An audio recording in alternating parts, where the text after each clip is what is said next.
Chapter 39. Crowdfunding for a new product. Everyone's faces were filled with doubt. Mr. Mac, do you want to borrow money? Morbai asked after pondering Meg's words. New product. Mr. Mac, are you going to sell other dishes in your restaurant? Harbeng's eyes lit up. The Yeongju fried rice was delicious, but it would be better if he could eat something else that was as delicious as it. Conti and Haga also looked at Meg in confusion. This boss looks kind, but he always keeps a distance from us. It's strange that he wants to borrow money so soon. Yes, we are going to launch a new product, but we need some money to buy the equipment and ingredients. We can save enough money by the end of this month, but I want to enrich the dishes as soon as possible, so I'm launching a crowdfunding campaign. You can take it as a loan. I'm in charge of the campaign, and it's up to you whether you want to claim the money or not. Meg nodded with a smile. Then he put the 6 subscription slips on the table and continued, crowdfunding for the new product, 500 gold coins per share. You can have the priority to try the new product, and you'll get 2 servings of Yeongju fried rice for free. You can use the crowdfunding funds to offset your expenses this month, and you can return all the money you haven't spent at the end of the month. 500 gold coins is not enough for 100 servings of Yeongju fried rice. We're going to stay in Chaos City for a month, and it's important to try Mr. Mac's new product as soon as possible. I'll take 2 shares for 1,000 gold coins, Harbeng said with a big smile. Harbeng waved his hand and said straightforwardly. He took 2 slips from the table and put a purse on the table. Here are 100 dragon coins. Okay, thank you. Meg looked at the money bag and nodded with a smile. He didn't seem too excited. Then I'll take 2 shares, too. 6 servings of Yeongju fried rice a day, and I'll get 4 servings of Yeongju fried rice for free. Morbai thought for a while and took 2 subscription slips. Then he looked at Meg and said, Mr. Mac, I don't have that many gold coins with me right now. I'll send them to you after dinner. Okay, sure. Meg nodded. In the blink of an eye, 2,000 gold coins were in his hands. Then I want one too. Please inform me in advance when you release a new product. Conti smiled and got up to take one. He opened the money pouch at his waist and took out 2 handfuls of dragon coins. He counted out 50 and put them aside. I have one. Haga took the last one with a silly smile. He patted Harbeng's shoulder and said in Orc language, help me pay first. Big brother, don't you have money yourself? Harbeng looked at him, puzzled.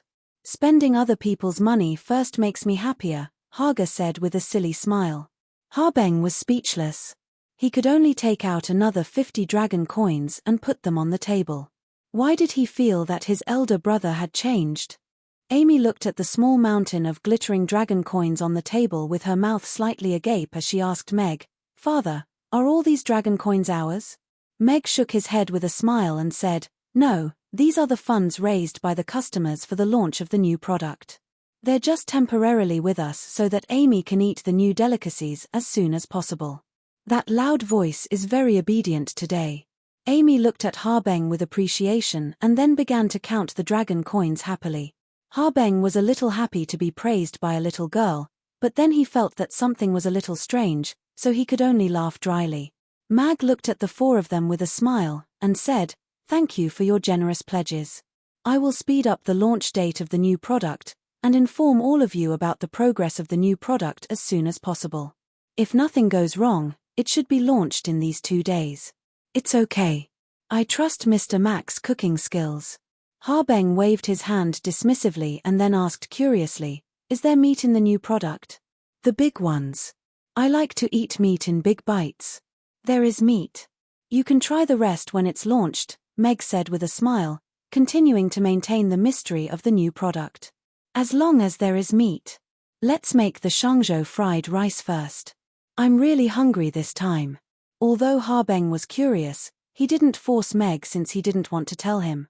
Of course, it was mainly because he felt Amy's sudden gaze and couldn't help but cower. Mag placed all the dragon coins in the drawer. After greeting everyone, Amy sat down at the counter and began to count the coins happily. She was having a great time. Meg began to make fried rice for everyone. After Morbai brought the 1,000 gold coins, they could buy all the ingredients and complete the mission. However, Although the time ratio in the God of Cookery's space had been adjusted, they still needed some time to practice, so they could only enter it at night. They weren't in a hurry to think about it now. Breakfast was relatively less busy. Besides Morbai and the others, there were 2 other merchants who came for breakfast the night before. They said that they would leave Chaos City for the Roth Empire's capital today and wouldn't be back for a few months. They would be on their way after tasting this delicacy again. Little boss, 80 dragon coins and 200 gold coins. You can count them. After the morning service, Meg was wiping the table when Morbai pushed the door open and put a bag of money on the table. He smiled at Amy, who was lying on the table in a daze. Really? Amy's eyes lit up. She pulled the bag of money closer to her with some effort and began to count the gold coins one by one. At the same time, she separated the gold coins and the dragon coins into 2 piles. Mr. Mac, I'll get to work now, Morbai said to Meg again. All right. Thank you. Meg nodded and watched Morbai leave. He glanced at Amy, who was counting happily, and continued to wipe the table. When Meg was done, Amy had finished counting the money. She looked at Meg and said, Father, it's exactly 80 dragon coins and 200 gold coins. You're the best, Amy. Let's put the money in the drawer and memorize the multiplication table later. Meg nodded with a smile.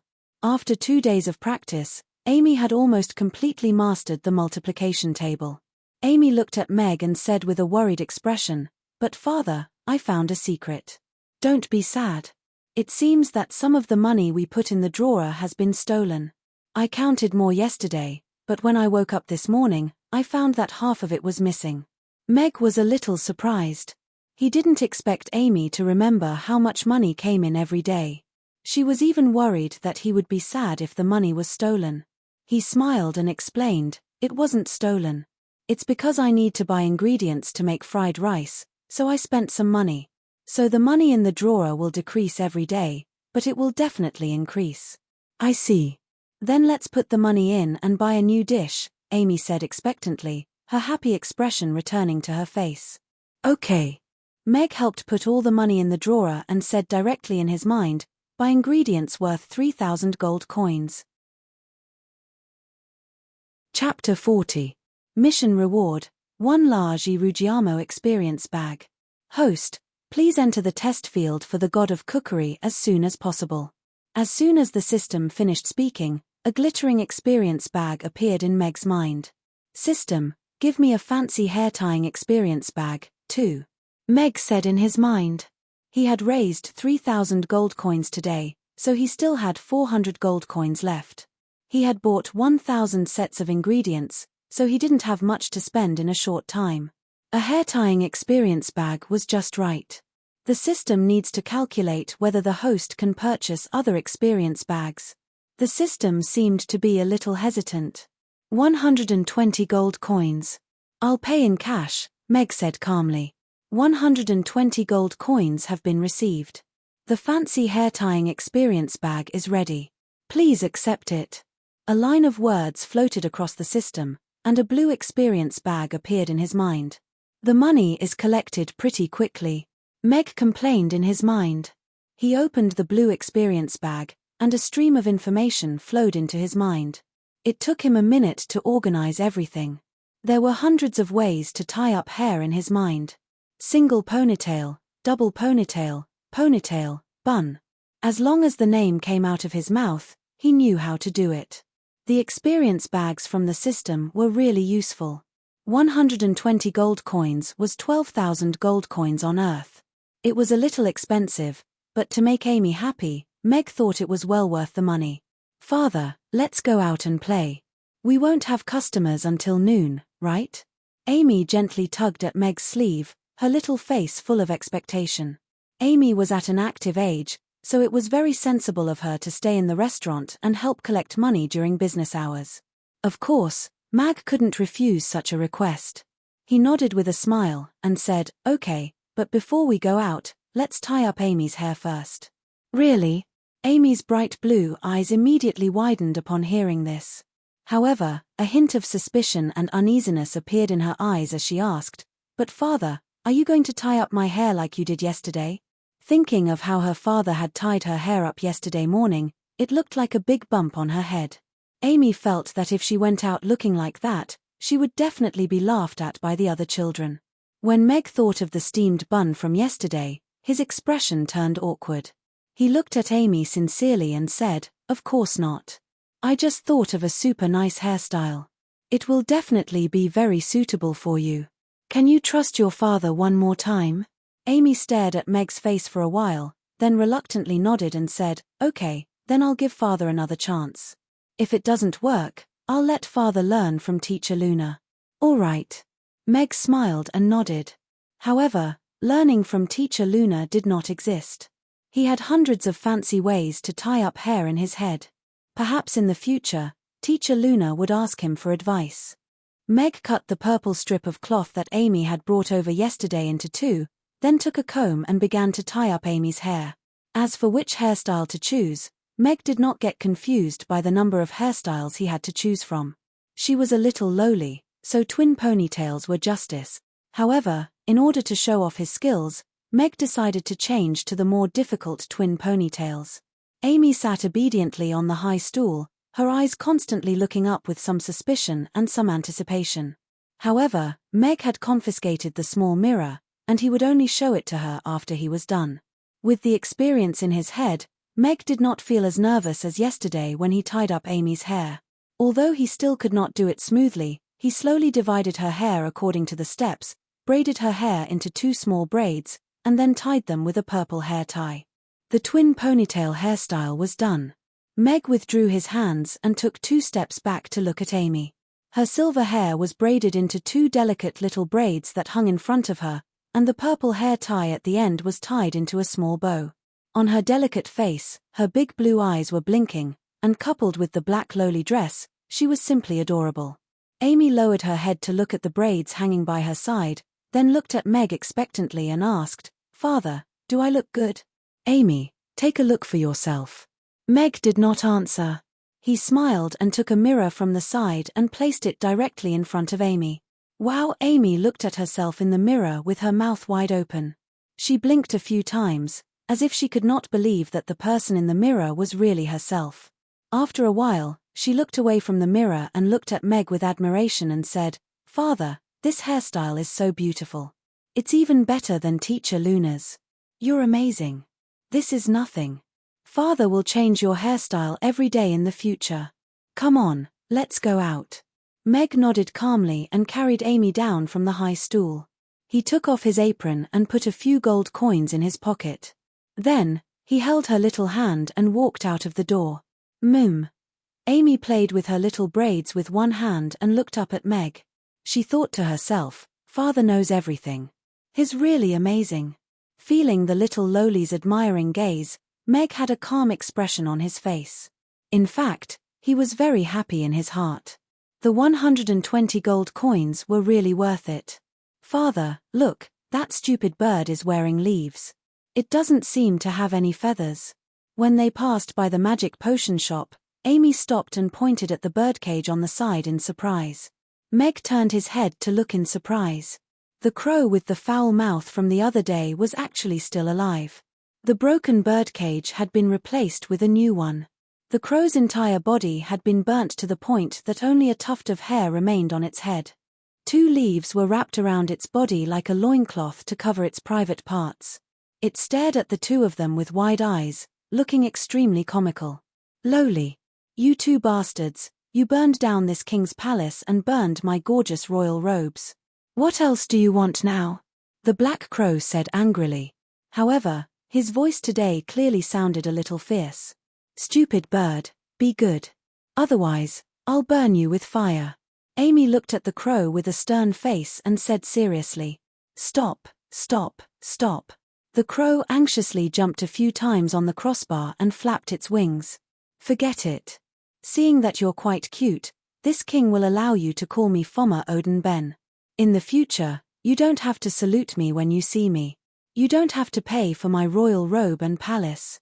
Meg looked at the crow that was reluctantly compromising and wanted to laugh. It seemed that this guy was a little traumatized by Amy. Chapter 41. Damn green pea, you're undermining me again. I'm not done with you today. Crow roared at the parrot in exasperation. Don't call me green pea.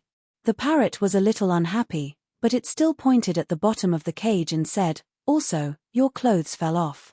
The crow looked down and saw a leaf floating down. Oh!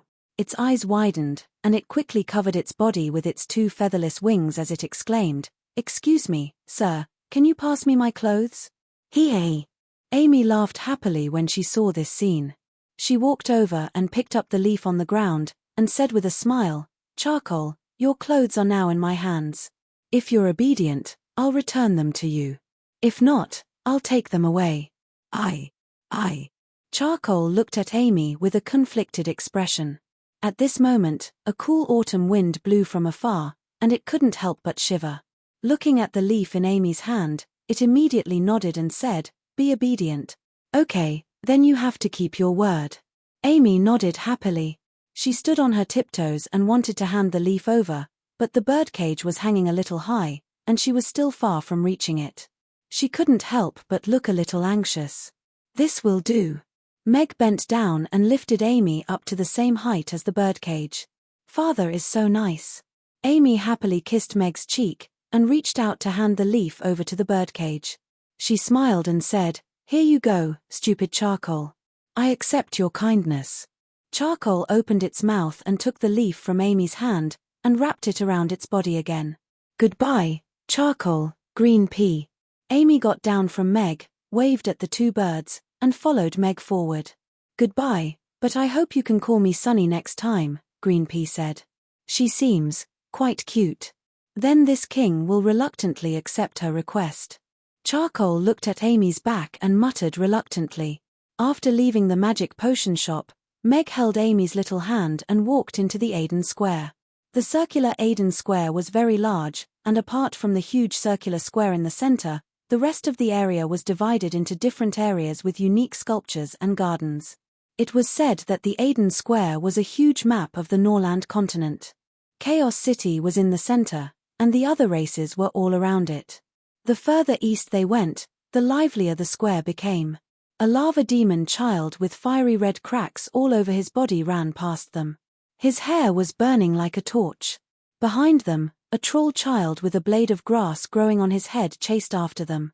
Behind them, there were two dwarf children with small hammers in their hands.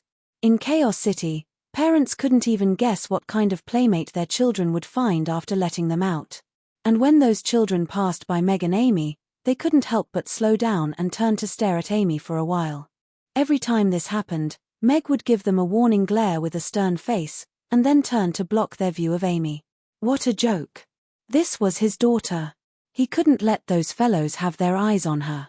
Amy was very happy. This was the first time so many children were looking at her with envy today. Father, I want hair like hers too. Can you tie it for me? Meg and Amy sat down on a stone bench to rest for a while. When they were about to get up and go back, a little human girl who was about 5 or 6 years old with a bun on her head swung the hand of a muscular man who was about 30 years old. This Yaya looks very good now. The man looked at Amy's exquisite braids, and his expression became a little awkward. How could a brave warrior like him tie such beautiful braids? He had already used up all of his imagination to tie them into such a look. At the same time, he looked at Meg enviously. He didn't expect him to have such skills. Perhaps he had a good wife at home who knew how to tie his daughter's hair, unlike his wife, who chased him out to take care of his daughter and was having fun at the gambling table. But this bun is so ugly. I also want braids.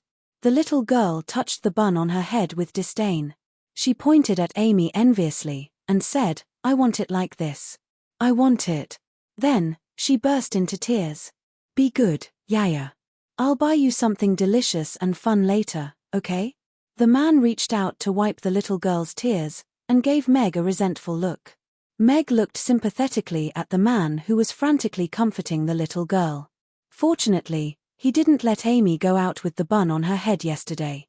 But when he felt the resentful look, he felt an inexplicable sense of pride. A man who knew how to tie a little girl's hair was indeed amazing. He took Amy's little hand and got up. Let's go home. Father, wait a moment. Amy walked up to the little girl and reached out to wipe her tears. This little girl is quite loving. Meg felt a little gratified. The man next to him also breathed a sigh of relief. If only this little girl could help make his daughter happy. Don't cry. Only my father knows how to tie your hair. No matter how hard you cry, your father won't tie it for you. Amy pulled back her hand and looked at the little girl seriously. The little girl was about to stop crying, but when she heard Amy's words, she was stunned. She looked up at her father, and then at Meg. Suddenly, she felt even more wronged and burst into tears. This operation is suffocating. Meg's eyes widened. Sure enough, he couldn't use normal thinking to look at his daughter. He looked at the man who was also stunned, and hurriedly took Amy's little hand and said, "I'm sorry." Then he quickly left. On the way back, Meg stood by the roadside and looked at the old man who was selling pancakes by the roadside. He had a large cylindrical oven, and next to it was a large bowl of dark yellow corn paste. He reached out to grab a lump of corn paste and smacked it into the oven. After a while, the pancakes were ready to be baked. Business was very good. There was a long line in front of the stall, and most of them were children. They held 1 or 2 copper coins in their hands and stood there looking around. There were also some children who didn't have any money squatting by the side and looking at the pancakes. The pancakes were simple and crude. It was estimated that about 1,000 pancakes could be sold in a day. Although it was cheap, it was not a dream for the old man who sold pancakes in his previous life to earn 30,000 a month. Meg suddenly remembered that when his predecessor had come out to find Amy, he had seen Amy squatting by the roadside like those sallow and emaciated children, eagerly looking at the baked pancakes. He couldn't help but tighten his grip on Amy's hand. He smiled and said, "Let's go home. Tomorrow morning, Father will make you ruggiamo, which is 100 times better than pancakes." Chapter 42. When Meg and Amy passed by the magic potion shop, a skinny old man in a black magic robe was bathing 2 birds with a kettle. Hearing the footsteps, Julian looked up at Meg, and then his eyes fell on Amy. Suddenly, a small green flame appeared in his deep eyes. Meg stepped in front of Amy and nodded at Julian with a smile. Then, holding Amy's hand, he continued walking toward the restaurant. After taking a few steps, Amy looked up at Meg and asked in confusion, "Father, why don't we say hello to Charcoal, Green Pea, and that grandpa magician? We just burned their birdcage yesterday. It'll be embarrassing if they ask. Besides, I've already said hello," Meg said with a smile. Although the bird had a bad mouth yesterday, and that's why he threw a fireball at it, they were neighbors after all. This kind of thing was still a little awkward. But the way Julian looked at Amy just now made him a little vigilant. He saw greed in his eyes. If he was still the powerful heavy sword knight, he would probably have put his sword to his neck and asked, "What are you looking at?" But now, he was just a weakling with a combat strength of 1.5. If he forced himself to go forward, he might be smashed back by a showerhead, and maybe even thrown a fireball at him. So, before he figured out the old man's true intentions, he had to be on guard against him. He couldn't let Amy go out by herself. "System, how much is the Constitution?" Meg asked in his mind. The system solemnly reminds the host that the Constitution is not for sale. Completing the God of Cookery training mission will give you a chance to improve your Constitution, the system emphasized seriously. 1,000 gold coins. It's not for sale. 5,000 gold coins. The host's authority is not enough. 10,000 gold coins. Meg continued to raise the price. The system was silent for a while. Suddenly, fireworks burst out in Meg's mind, and then turned into a row of colorful words. Purchase authority granted. +0. 5 strength status. Purchasable price. 10,000 gold coins. TSK. 10,000 gold coins is 1 million copper coins. System, you're really fucking evil. 1 million. I have to sell 3,000 servings of Youngju fried rice to earn it back. Meg cursed in his heart, then smiled and said, "Also, I don't have money. Can I pay on credit?" Ha ha ha. The system silently floated a line of ellipses, and then solemnly said, "Host, this system will give you a serious warning. All transactions will be completed by cash, no credit allowed. After teasing the system, Meg was in a good mood. He started to calculate in his mind. It was true that he couldn't afford 10,000 gold coins in a short time, and it would take him more than a month to sell 3,000 plates of Yangju fried rice. But the new product would be released soon. Laji Rujiamo should be much more efficient than Yangju fried rice. The braised meat could be prepared before opening, and many scones could be made at the same time. Maybe it would increase the efficiency of making money. Meg was anxious to improve his strength as soon as possible. Not only did he want to have the strength to protect Amy as soon as possible, but he also wanted to be able to lift Amy high. With his current strength, he could hold Amy for a while, but lifting her high was a bit beyond his ability. Therefore, restoring his strength to that of a normal person was his top priority. When he got home, he poured a glass of water for Amy.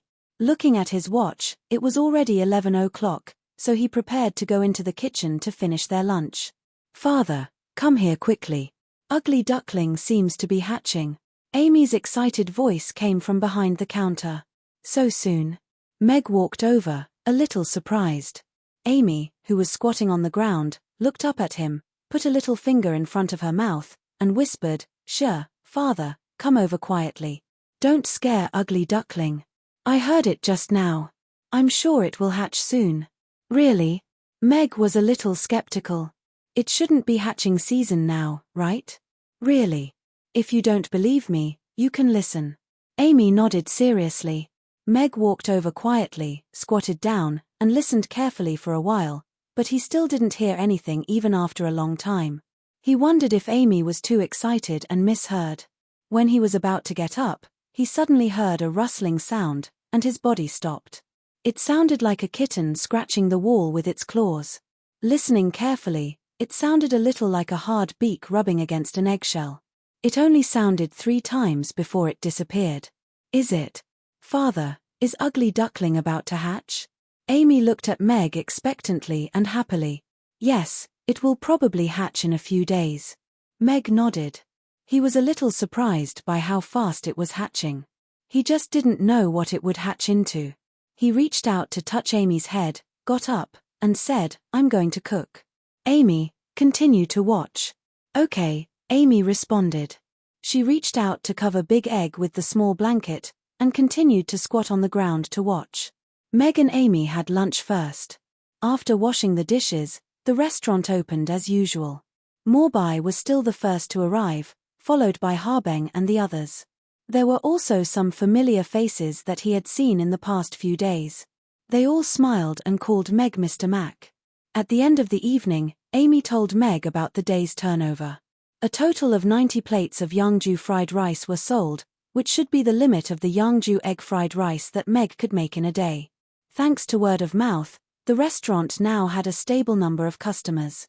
Of course, there were only a few customers who could eat 2 plates of Yangju fried rice for 3 meals a day like Morbai and the others, but many customers could still accept it if they came to eat once every 1 or 2 days. "Ugly duckling, sleep well. Come out tomorrow, or I'll burn you with a fireball." Before going to wash up, Amy squatted on the ground and gently patted Big Egg, which was wrapped in a small blanket, and said seriously. Then she went upstairs.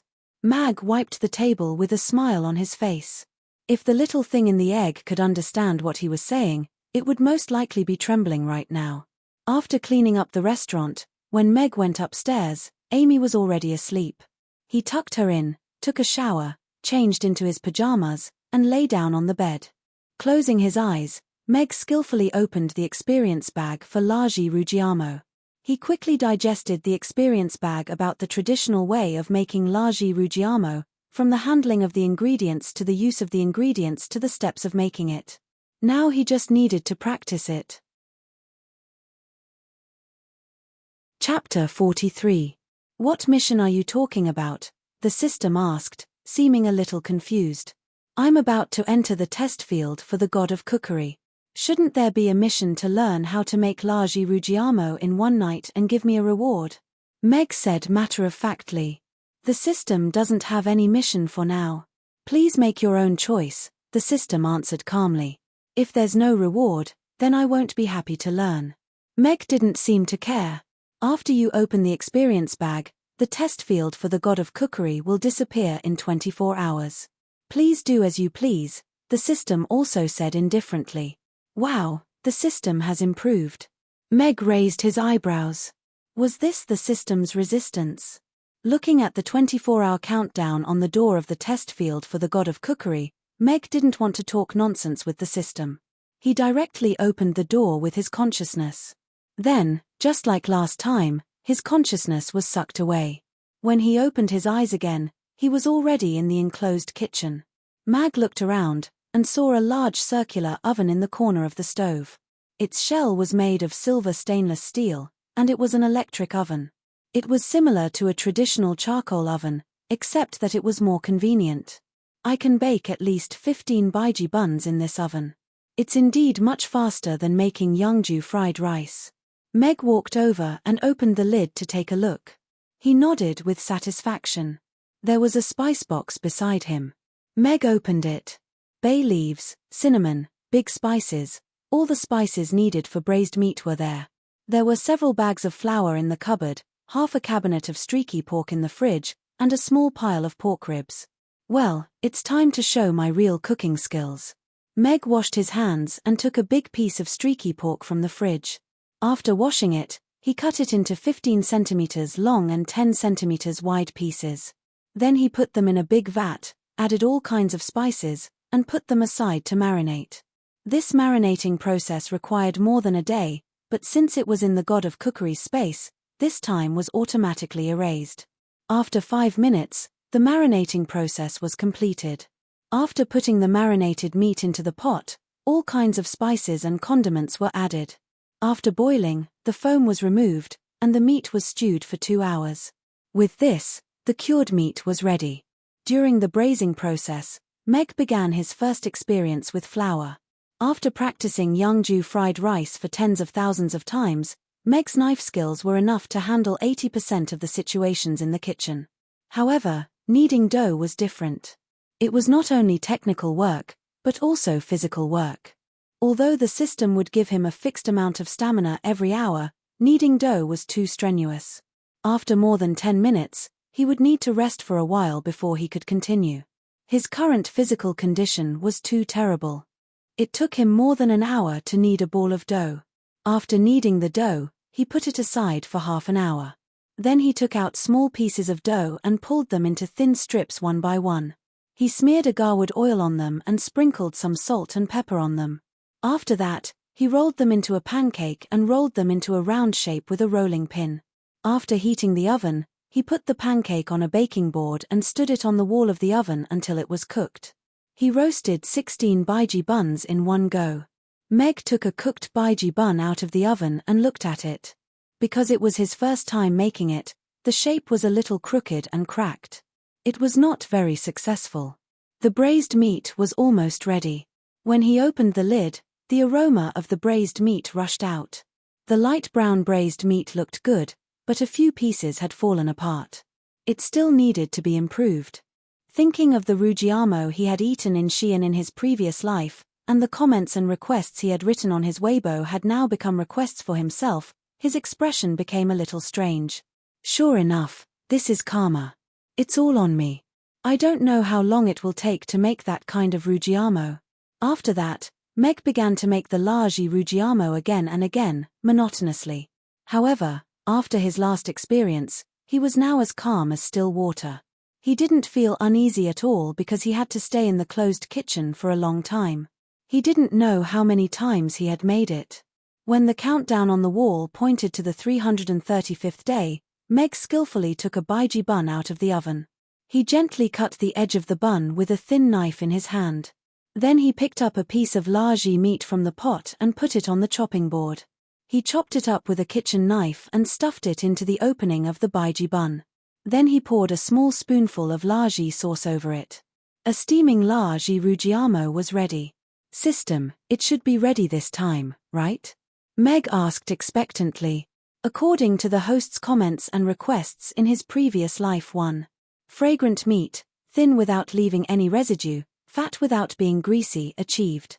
2. White steamed bun, crispy inside, hollow in the center, with an iron rim around the outside, and a chrysanthemum center achieved.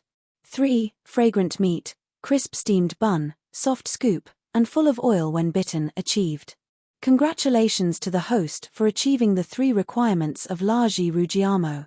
You have successfully mastered the recipe of Largi Ruggiamo. You have unlocked the right to purchase the ingredients and the right to use the kitchen utensils, the system's voice sounded. Perfect. Mag opened his mouth and took a bite of the Ruggiamo in his hand.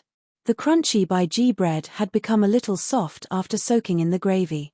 After he bit into the fat but not greasy braised meat, the delicious gravy flowed out. His mouth was full of oil, and he couldn't help but close his eyes. This feeling was so satisfying. As soon as he swallowed the Ruggiamo in his mouth, Meg suddenly opened his eyes. He moved his mouth, but it was tasteless. Thinking of the delicious gravy that constantly attacked his taste buds, he suddenly didn't feel sleepy anymore. Gently turning on the bedside lamp, Meg looked at the time. It was 12 o'clock in the evening. This time, he had only spent 30 days in the test field for the god of cookery.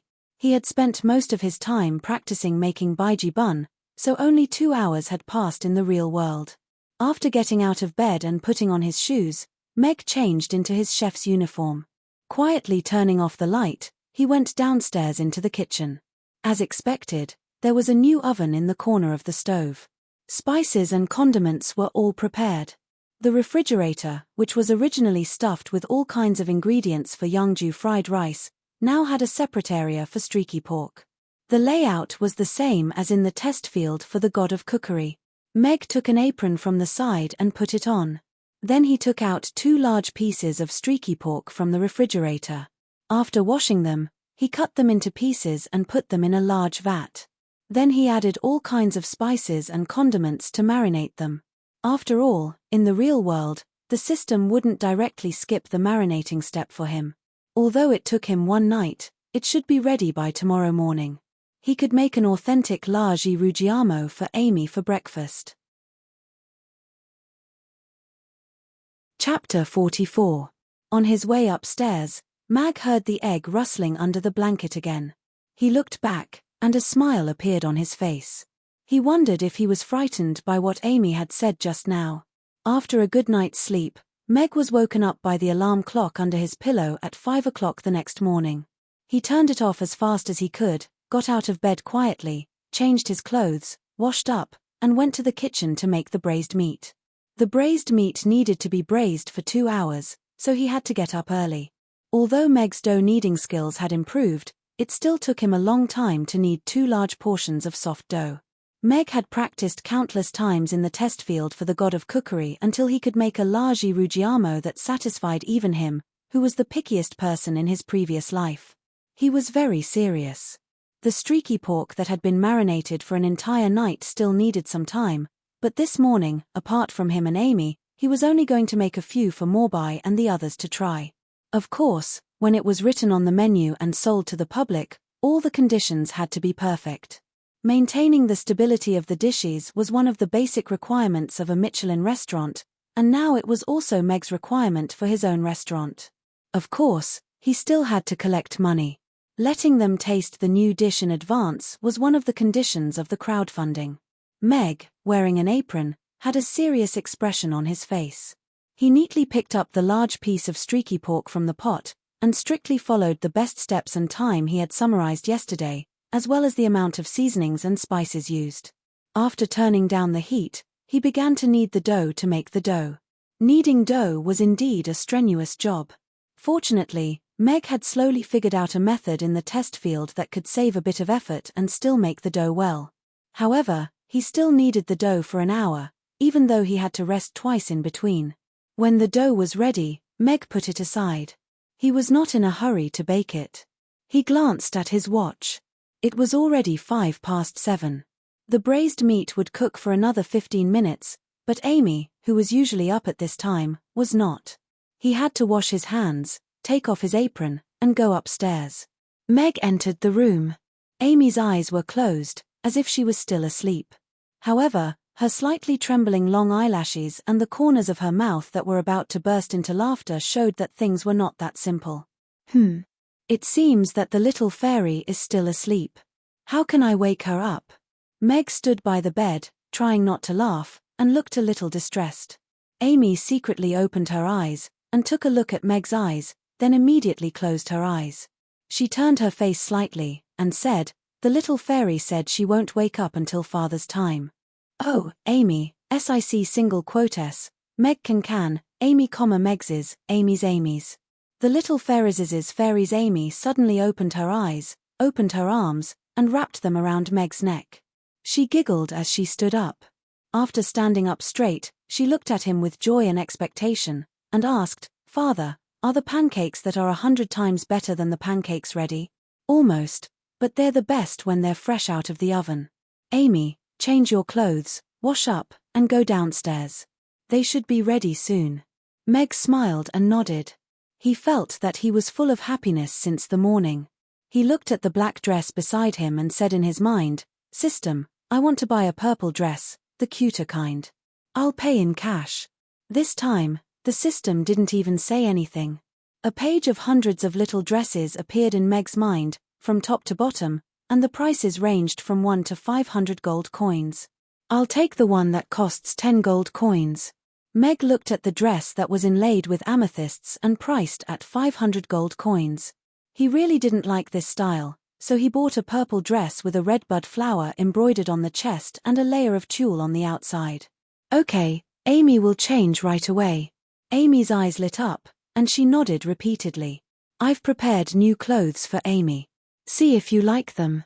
After the system confirmed that the clothes were in place, Meg walked to the wardrobe with a smile and looked back at Amy. "Really?" Amy's little face was full of expectation. Meg opened the wardrobe and took out the little dress that was hanging inside.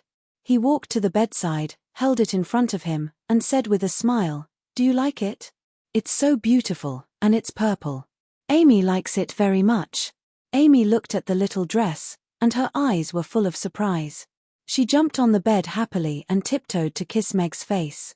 She nodded and said, "Father, Amy loves you." "I love Amy too. Come, let's try on the new clothes." Meg was also very happy, and he helped Amy change into the new clothes.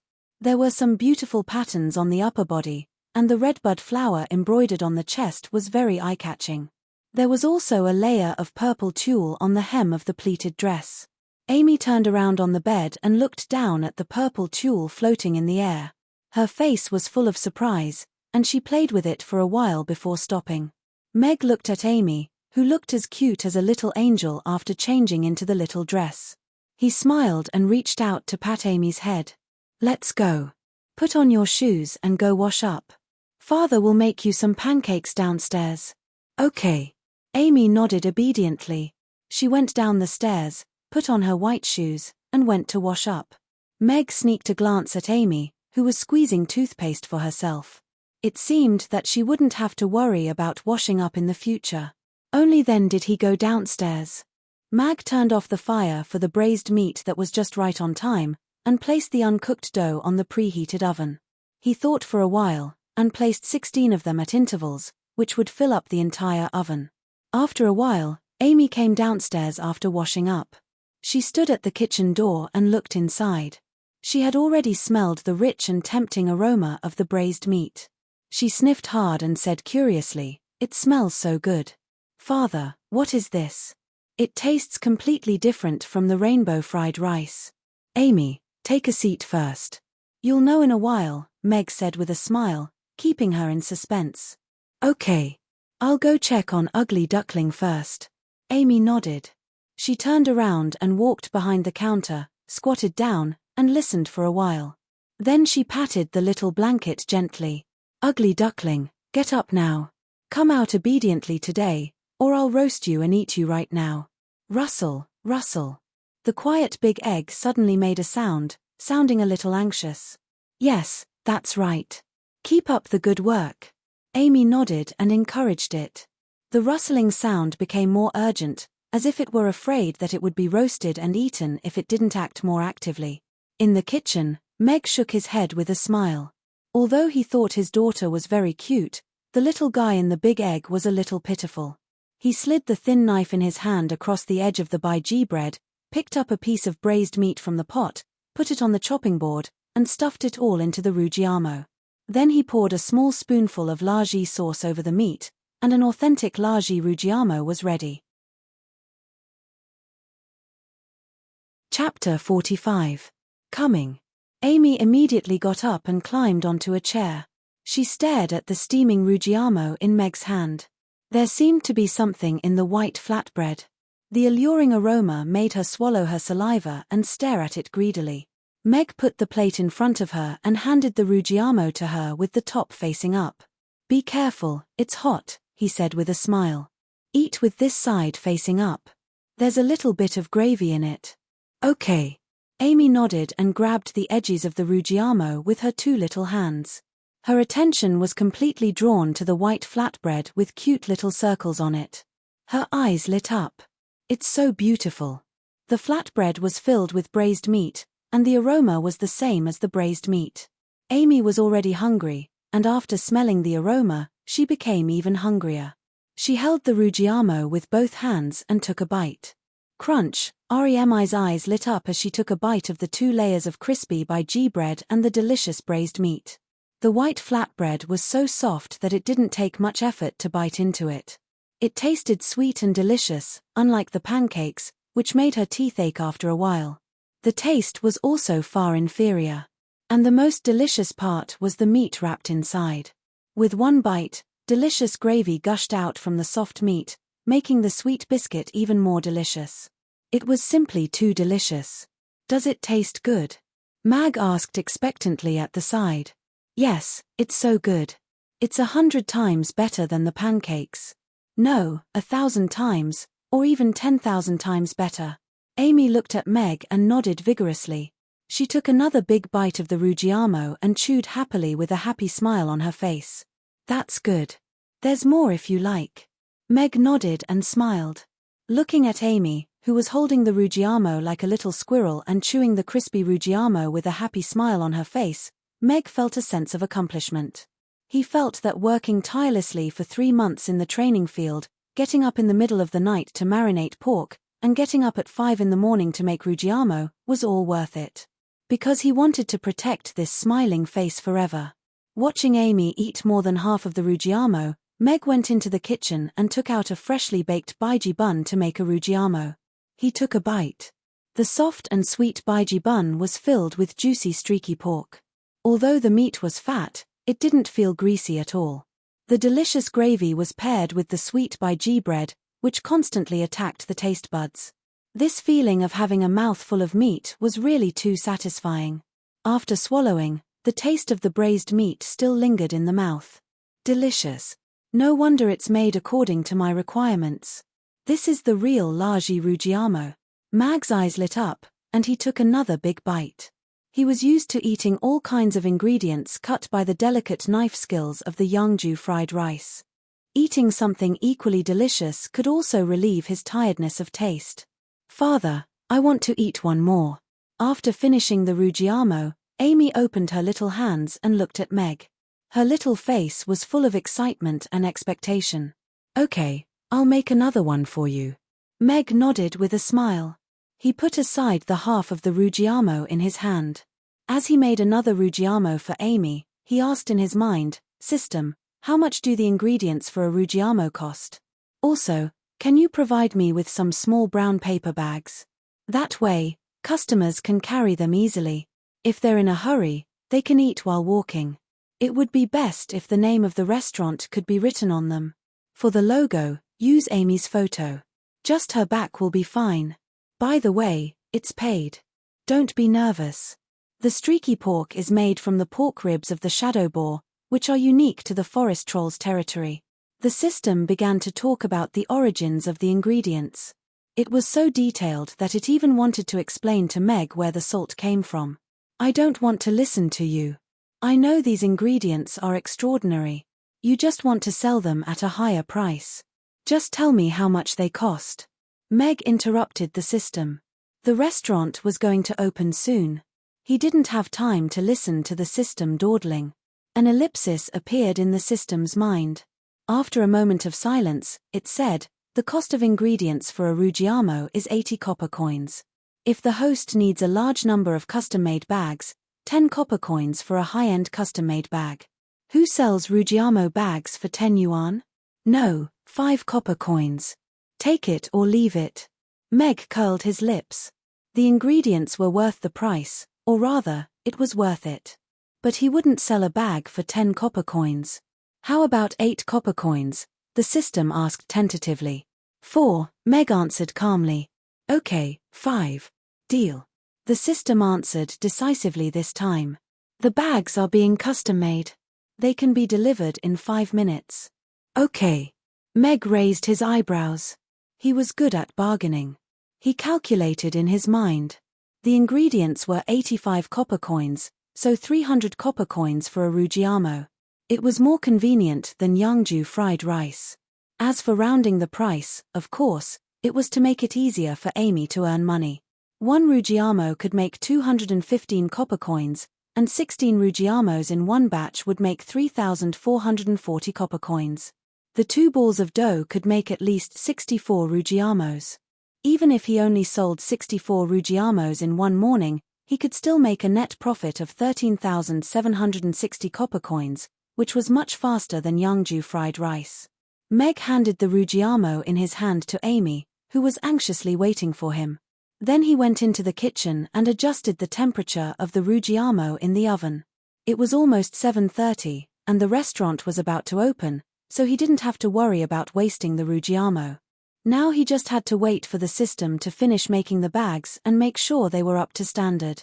Outside the restaurant, Luna, who was wearing a light grey linen dress, was looking at the restaurant in confusion.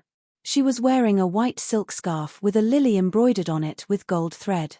Her straight black hair was draped over her shoulders, making her delicate face look quite intellectual. Could it be that I remembered wrongly? Shouldn't Amy's house be here? Luna looked around, puzzled. This was the last house in Aden Square, and she still remembered the sign of the blacksmith shop next to it. However, in her memory, this place used to be a crumbling 2-story wooden cabin. It had only been 6 or 7 days since she had last sent Amy back, but now, it had transformed into such a lavish and beautiful restaurant. That entire wall of transparent crystal, the neatly arranged tables and chairs, and the crystal chandelier in the restaurant. When had such a top-notch restaurant appeared in Chaos City? Chapter 46. Beep. The first batch of bags has been completed and have been delivered. The fee will be deducted automatically every time the host uses them, the system said. Meg looked at an iron box that was 15 centimeters long and 20 centimeters high beside the oven. Inside the box was a stack of brown craft paper bags. He reached out and picked one up. It felt gritty, and in the center of the front were the words Largi Rugiamo. He turned it over. On the back were the words Amy in golden curvature. Below it was the back of a little girl drawn with simple black lines. Although there wasn't much ink, the cute little girl in a skirt with one short leg raised was still vivid on the paper. She also had a pair of cute little pointy ears. It was Amy's back at a glance. System, your pair of small ears are very lively. Meg nodded with satisfaction. He turned around and looked at Amy, who was happily eating her Rugiamo at the table. He wanted to tell Amy that her pointy ears would not bring her mockery, but envy and love. Everything would start from the back of the cute little girl drawn on the bag. He would use the love of the foodies in this world to fight against the deformed prejudice and shine a light on the half-elves who had done nothing wrong. He believed that sooner or later, the back of this little half-elf girl would be remembered by many people. However, Mag suddenly felt a burning sensation in his body. It was different from the feeling of the Yangju fried rice turning into a warm current that relaxed his muscles. Instead, he felt as if someone had thrown a chili pepper into his blood. His blood seemed to be boiling. System, you didn't put drugs in the food to get back at me, did you? Meg couldn't help but feel suspicious when he felt the burning sensation. It reminded him of something indescribable. Host, please don't slander the system. The ingredients produced by the system are all top grade. They are non-toxic and non-harmful. It is impossible to add indescribable things to the ingredients, the system replied seriously. Then what's happening to me? Whose blood is boiling after eating Ruggiamo? Meg still didn't believe it. Although the heat wasn't uncomfortable, and he felt a little comfortable after getting used to the accelerated blood flow, this situation still made him feel a little uneasy. The host interrupted the introduction of the ingredients earlier, so you don't understand the characteristics of the ingredients. The system won't take the blame for this, the system replied. Meg raised his eyebrows. He didn't expect the system to shift the blame. He thought for a while and said, "There's pork in the Yeongju fried rice, no problem. Is there anything special about the flour? System, don't tell me you're planting the wheat in some strange place. This wheat is produced in the territory of the Demon Clan, in the Berserk Fog Island in the depths of the Undead Islands, in an area where there are no demons. The system has specially opened up a farm. During the day, the Berserk fog is dispelled, and the sunlight is up to 12 hours. At night, it fully absorbs the Berserk factor. After eating it, it will have a certain activation effect on the bloodline. It can improve blood circulation for ordinary humans. The more violent the race, the stronger the effect, but there will be no adverse effects." The system replied. "That's good." Meg nodded, but on second thought, he felt a little ashamed to sell Ruggiamos with such an effect. What if a girl asked him if he had drugged her after eating it? How could he explain that? "Father, I feel a little hot again." Amy's voice came from outside. Meg hurried out of the door. But since the system had promised that the Ruggiamo would be good for the body and wouldn't have any adverse effects, he wasn't too worried. Looking at Amy, whose face was slightly red after eating 2 Ruggiamos, he thought for a while and said, "Amy, try to cast a fireball magic." When she felt uncomfortable after eating the Yeongju fried rice, Amy had used a fireball magic to relieve the discomfort. He just didn't know what effect the Berserk factor would have. "Okay." Remi nodded obediently. She stretched out her hand and slowly opened it. A ball of bluish-purple flame appeared in her hand with a bang. It abruptly rose more than a meter into the air and pulsed violently. It looked very unstable. Meg subconsciously took 2 steps back and looked at the Berserk flame in Amy's hand. The flame was bigger and darker than before, leaning toward purple. After Amy released the flame, the redness on her face gradually faded.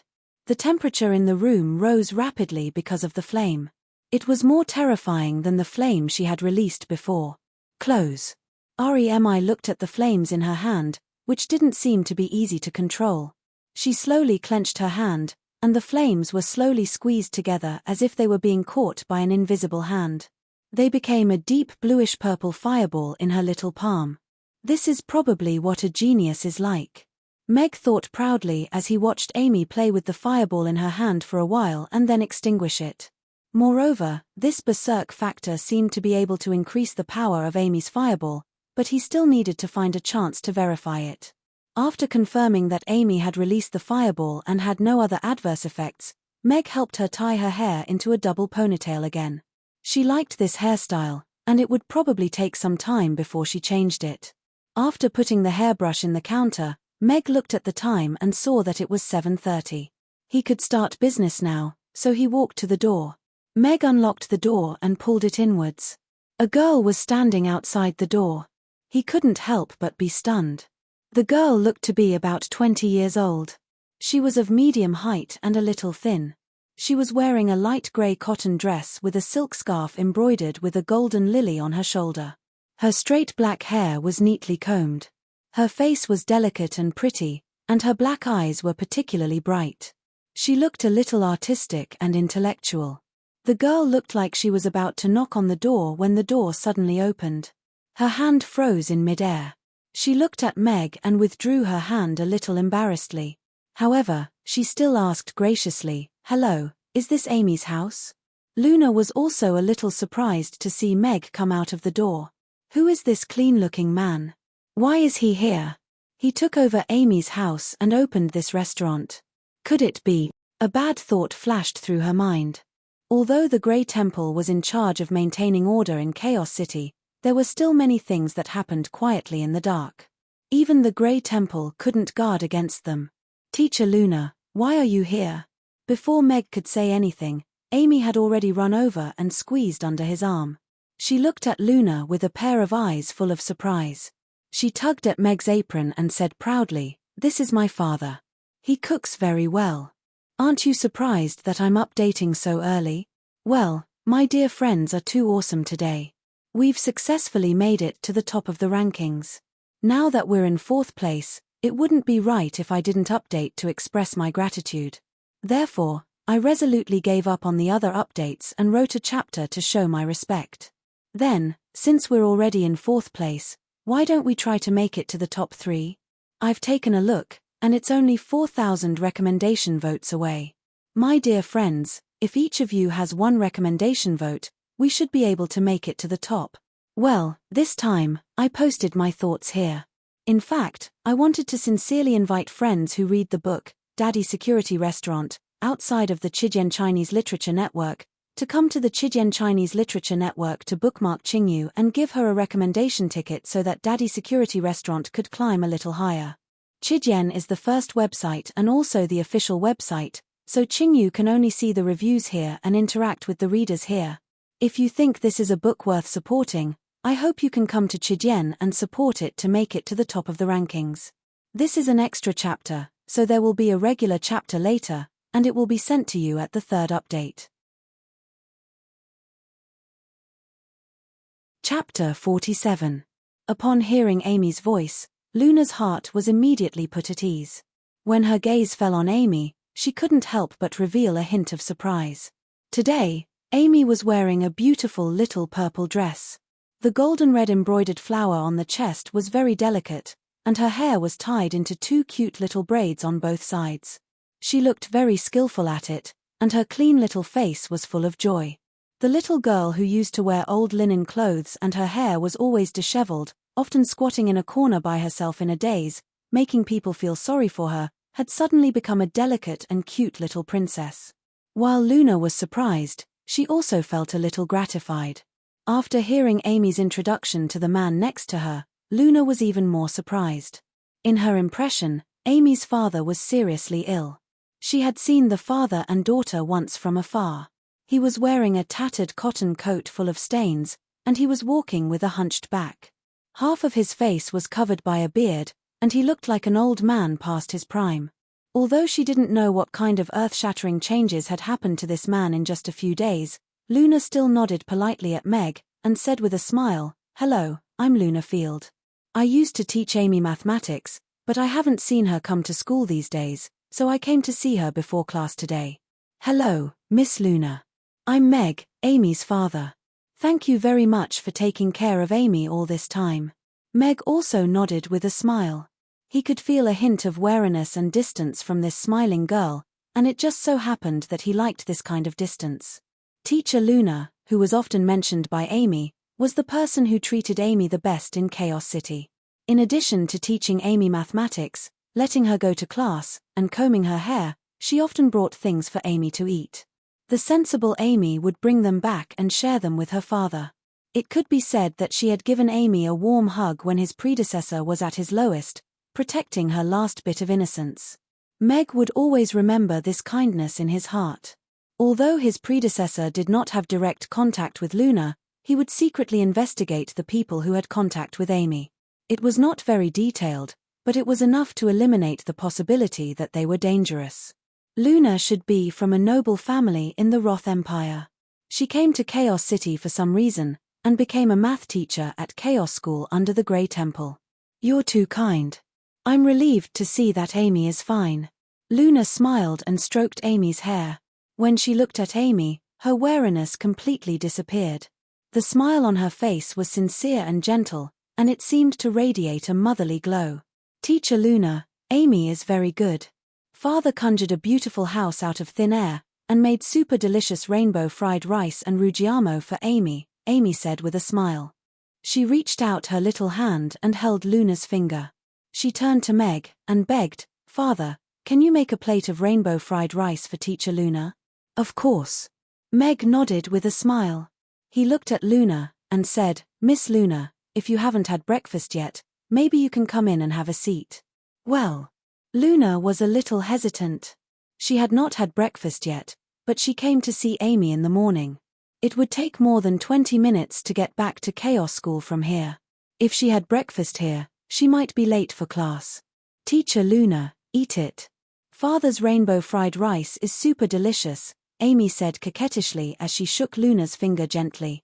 Luna looked at Amy's expectant little face, and her desire to give her the best things.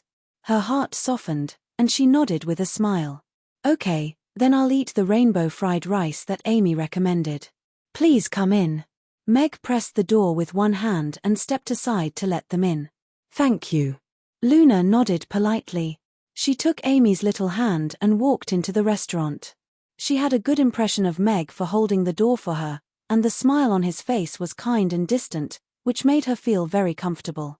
It seemed that she had not met such a gentle person in a long time since she came to Chaos City. Meg reached out and turned the sign on the door. He glanced at the weapons shop next door, and was a little surprised that Morbai was not here for breakfast today. He turned and went back to the restaurant. Luna took Amy's little hand and looked around the restaurant.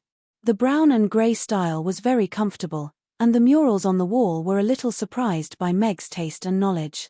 The brown wooden tables and chairs were placed separately, and it was not crowded at all. The beautiful crystal chandelier and the bright restaurant made people feel luxurious and comfortable. She had never been to a restaurant like this before. Even in the capital, she could not find such a comfortable restaurant. After sitting down at a table by the window, Luna looked up at Meg and said, "Then I'll order the rainbow fried rice that Amy recommended." "Thank you." "Okay, please wait a moment." Meg smiled and nodded. He glanced at Amy, who was sitting across from Luna, and walked toward the kitchen with a smile. "Teacher Luna, it's really super delicious," Amy said, looking at Luna with her chin in her hands. Her little face was full of seriousness. "Yes, I believe in Amy." Luna smiled and nodded. Looking at the menu beside her hand, she picked it up curiously. The soft leather felt comfortable to the touch, and when she opened it, she was stunned. There was only one dish on the huge menu. "Yeongju fried rice?" Luna softly repeated. This should be the rainbow fried rice that Amy mentioned. But, what is Yeongju? Some kind of ingredient? Or some place? After seeing the price, Luna frowned. 600 copper coins per serving? Although she did not know what the so-called Yeongju fried rice or rainbow fried rice was, the price was a little high. It was enough for an ordinary family to eat for several days. She was now a teacher at Chaos School, but she only received 30 gold coins a month. Although her family would send her a few hundred gold coins every month, she usually didn't spend that money on herself. There were many children in Chaos City who didn't have enough to eat. As such, spending 600 copper coins on a meal was indeed quite extravagant for her. However, she looked at Amy, who was sitting opposite her with an expectant expression, and Mag, who was cooking seriously in the kitchen, and she closed the menu with a smile. The restaurant should have just opened. There was only one dish on the menu, and it was so expensive. Maybe she was the first customer. Then, I'll eat it and give this father and daughter a boost in their new life, Luna thought to herself. Of course, she could only do such a luxury once in a while. Chapter 48. Luna, who had come to support Meg and Amy, saw the Yeongju fried rice on the table, and her eyes lit up. So beautiful. This was the first thought that flashed through her mind. Then, she became curious again. What kind of knife skills are used to cut all the ingredients into the size of rice grains? And judging from the cooking method, could it be that all the ingredients were mixed together and cooked together? But how are the eggs wrapped around the rice? The aroma of the eggs mixed with the aroma of all the ingredients assailed her nostrils, and she couldn't help but secretly swallow her saliva. "Ms. Luna, try it," Amy said softly, looking at Luna expectantly. Meg stood to the side with his hands clasped behind his back. He also looked at Luna, hoping that this Yeongju fried rice would give her a good experience. "Then I'll start eating," Luna said with a smile. She gracefully picked up the spoon and scooped half a spoonful of fried rice into her mouth. Soon, she was immersed in this special taste. There was no mushy texture like when boiled.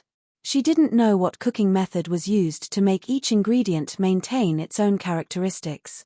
Crisp, tender, and refreshing. The flavors of all the ingredients were so distinct, but they were perfectly blended together. It was a taste she had never experienced before. She never thought that food could be so delicious. It was as if the door to another world had been opened. After swallowing the fragrant fried rice, it turned into a warm current that nourished every muscle in his body. It was as if all the pores on his body had opened up. That kind of clear and comfortable feeling was intoxicating. It's so delicious. Looking at the fried rice in front of her, Luna only had this thought left in her mind. Even when she was in the capital, she had never eaten anything as delicious as this. She felt satisfied with just one bite. She couldn't help but take another spoonful and put it into her mouth. She carefully tasted the tree mushrooms and bamboo shoots from the forest, the prawns from the sea, the tender eggs, and the fragrant rice in her mouth. She only felt that it was more and more delicious. Her rationality and the noble etiquette that was deeply ingrained in her bones told her that she should be elegant in front of others. However, in front of such delicious food, her hands seemed to be out of her control. Spoonful after spoonful of delicious fried rice, the spoon made a crisp sound when it touched the plate. Her previous thoughts of supporting Meg had completely disappeared. On the contrary, Luna felt that her thoughts were somewhat funny. How could no one eat such delicious rainbow fried rice? As for the price of 600 copper coins per serving, it was still extravagant for her. However, for this restaurant, with such delicious food, this price was worth it. Furthermore, he was alone in Chaos City, so there was nothing wrong with being extravagant once in a while. A delicacy like this was probably the best consolation in a foreign land. Meg looked at Luna, who was immersed in the fried rice, and a sincere smile appeared on his face. It was probably the dream of every chef to see a customer eat the food he made and smile happily. Amy also had a happy smile on her face, as if she had done something amazing. Ding! The spoon made a soft sound when it touched the plate. Luna looked at the empty plate in front of her and realized that she had finished the whole plate of Yeongju fried rice. The plate was so clean that she could even see her own reflection. She was surprised and a little embarrassed. She didn't expect that she would eat the plate so clean. Moreover, what surprised her even more was that after eating a plate of fried rice, she felt as if she had taken a comfortable hot bath. Amy looked at Luna, who took out a handkerchief from her pocket and wiped the corners of her mouth, and asked, "Teacher Luna, is it delicious?" "Yes, it's delicious. The rainbow fried rice made by Amy's father is really delicious." Luna nodded. She looked up at Meg with a smile, and said, "The food you make is very special and delicious." "Thank you." Meg nodded with a smile. He could feel that her vigilance seemed to have lessened a lot. "Teacher Luna, besides the rainbow fried rice, Father's Rugiamo is also very delicious. Try one," Amy looked at Luna and recommended. Luna looked at the clock on the wall. It was already 7:10. Although she was a little tempted by Amy's words, she still shook her head with a smile and said, "No, I have to go to class today. I'll come back next time." She took out a delicate purse from her pocket. "Okay." Amy was a little disappointed. She didn't let teacher Amy eat the delicious Rugiamo. She could only wait for the next time. "Miss Luna, today's meal is a small gift from me. You don't have to pay the bill," Meg said to Luna. "Host, the system suggests that you don't give free meals to customers. You refuse to give credit to customers. Be a classy and principled restaurant." The system's solemn voice sounded. "Do you have a girlfriend?" Meg asked calmly. The system was silent for a while, and then replied, "The system doesn't need a girlfriend." "That's right. You're so stingy that you don't even have friends. How can you have a girlfriend?" Meg looked at Luna with a mocking smile. "This lady is so nice to Amy. What's wrong with giving her a free meal? She doesn't even have a girlfriend. System, you should just focus on selling your food." A line of ellipses silently floated through Meg's mind. "No, of course I have to pay for my meal in a restaurant." Luna shook her head and said seriously. She counted 6 gold coins from the purse and put them on the table.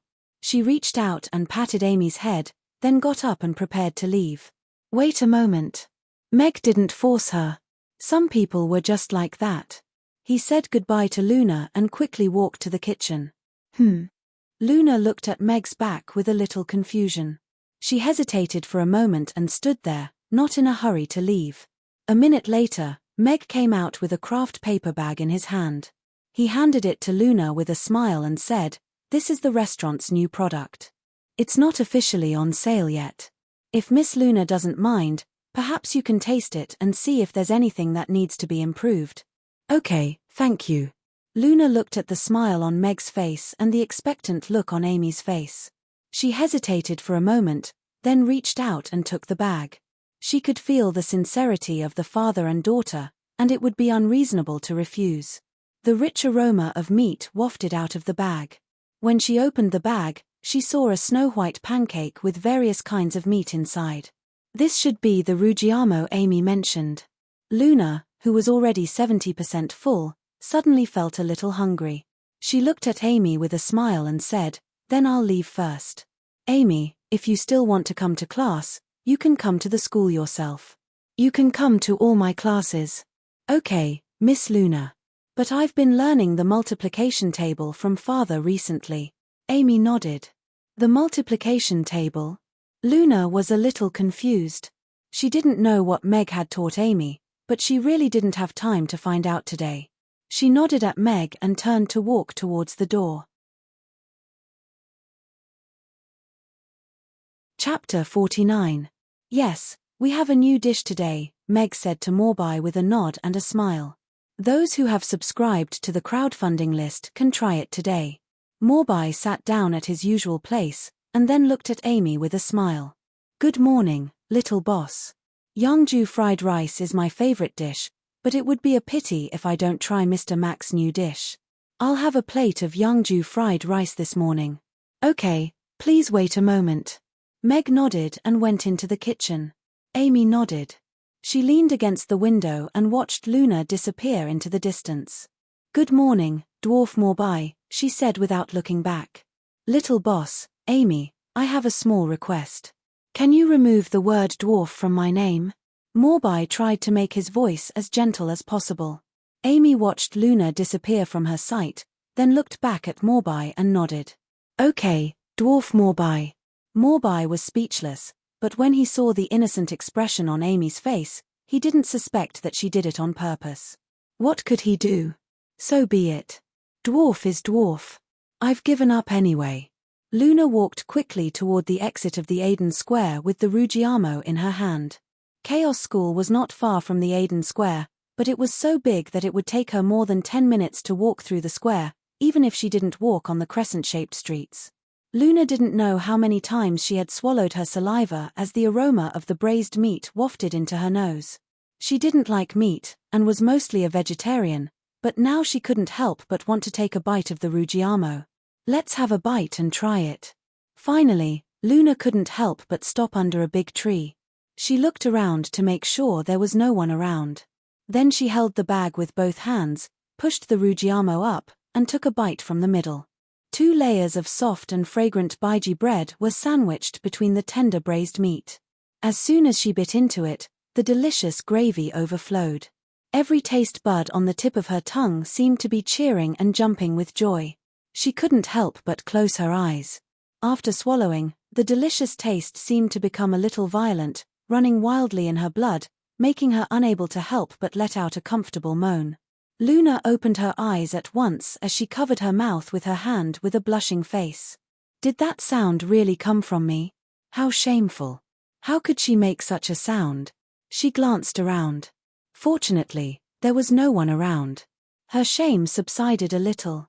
She looked at the Ruggiamo in her hand, and her expression became complicated. This Ruggiamo was so delicious. But she didn't know what it was made of. After eating it, she felt her blood was restless, and she couldn't help making strange sounds. She was glad that she hadn't eaten it in the restaurant. If she had made that sound in front of Meg, she would have found a hole to hide in. Should I eat it or not? Luna was a little hesitant. The restlessness in her blood had gradually become a regular tide, and the discomfort at the beginning was gone. Coupled with the muscle relaxation brought by the Yeongju fried rice, her vitality seemed to be awakened. However, her face was still red and a little hot. If this feeling continued to increase after eating it, perhaps her face would be very red the entire morning, right? The tempting aroma kept coming. Her mind was full of the extreme experience brought by the previous bite. Her hand holding the Ruggiamo slowly moved up, and finally she couldn't help but open her mouth and take a bite. Forget it. This taste. I'll just blush.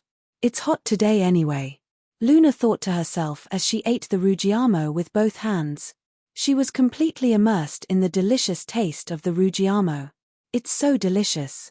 Luna looked at the empty bag in her hand, stuck out her tongue and licked her oily lips, and praised sincerely. Today, she had tasted two of the most delicious foods in her life, and they were both made by the same man. It was indeed an interesting morning. Moreover, the restlessness in her blood had gradually calmed down after eating, and the redness on her face had also faded away. It was as if she had done a hearty exercise. She didn't do anything, but her body was adjusted to the best state, and she didn't feel tired at all after waking up early. What a magical food. Could it be that he's also a powerful magician?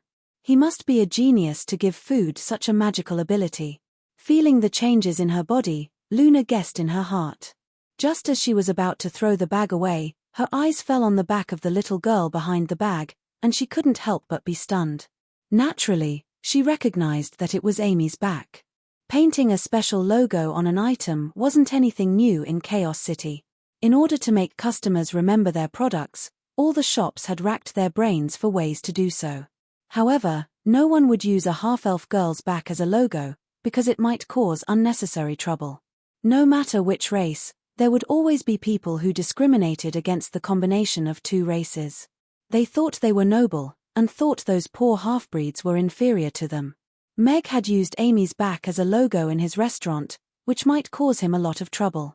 Bullying half-breeds was not uncommon in this chaotic city. He's a good father, but I'd better remind him when I go to the restaurant next time. The drawing is pretty good, Luna murmured to herself. She checked the bag to make sure there was no oil stain, and then looked at the drawing of Amy on it. She folded the bag and put it in her pocket. Oh no, I'm definitely going to be late today. Luna raised her hand and looked at the wind-up watch on her wrist. Her expression changed, and she couldn't care less about being a lady and elegance. She lifted the hem of her dress and trotted toward the school. Meg came out with a plate of Yeongju fried rice and put it in front of Morbai. He smiled and asked, "Why are you a little later than usual today, Mr. Mo?" "There was something I couldn't figure out last night, so I overslept this morning. I wanted to eat Mr. Mac's Yeongju fried rice to wake myself up." Morbai picked up the spoon and put a spoonful into his mouth. After chewing a few times, he looked at Meg and asked, "Mr. Mac, let me ask you a question. If there is something that can release a lot of energy in an instant, how can it be turned into a long-range weapon?" Chapter 50. This world was more inclined toward magic and bloodline power. Firearms hadn't started to develop yet. In Meg's memory, even fireworks could only be seen during festivals in the imperial capital. The royal palace would set off fireworks to show the king's blessings to his people. The refining methods and formulas that were regarded as treasures by alchemists had yet to be circulated among the common people. Therefore, he was a little puzzled as to what Morbai was talking about. He asked curiously, "What kind of energy is that?" Morbai looked at Meg and hesitated for a moment. He put down his spoon and gestured with his hands. "It's like a compressed fireball suddenly exploding. It's about that kind of energy." Meg raised an eyebrow. Morbai's description was more like explosives. Although he didn't know what kind of energy it was, according to this train of thought, firearms were definitely the best choice to convert this energy into long-range attack. As long as the barrel of the gun could withstand that instantaneous explosion of energy, the sealed barrel could convert that energy into kinetic energy for the bullet, and thus, it could be used as a long-range attack. Meg had this idea. After all, he had lived in a world with a much more advanced technological civilization for so many years. When he was in the United States, he often spent time in shooting ranges, so he wasn't a novice when it came to firearms. His dismantling speed could even compete with his father's security guards. However, he was hesitant about the terrifying power of firearms. Once firearms appeared, they would definitely drag this continent, which had just ended the 1,000-year war among species, from the era of magic and cold weapons to the era of firearms. If humans got the technology to make firearms, they would be the largest race. Humans, who had relied on magic casters and knights to barely occupy a corner of the continent in the past, would definitely become more powerful. The balance of the Norland continent might be broken again, and a new round of war among species would be set off. After having Amy, Meg's wish was world peace. This kind of thing was like Pandora's box. Once it was opened, there was no way to close it. Meg didn't want to get it out. Although he didn't intend to provide any ideas, Meg still looked at Morby curiously, and asked, "I'm very curious. What do you want to do with it?" "I want to slay a dragon," Morby said seriously as he looked into Meg's eyes. "Do the dragons have a grudge against you?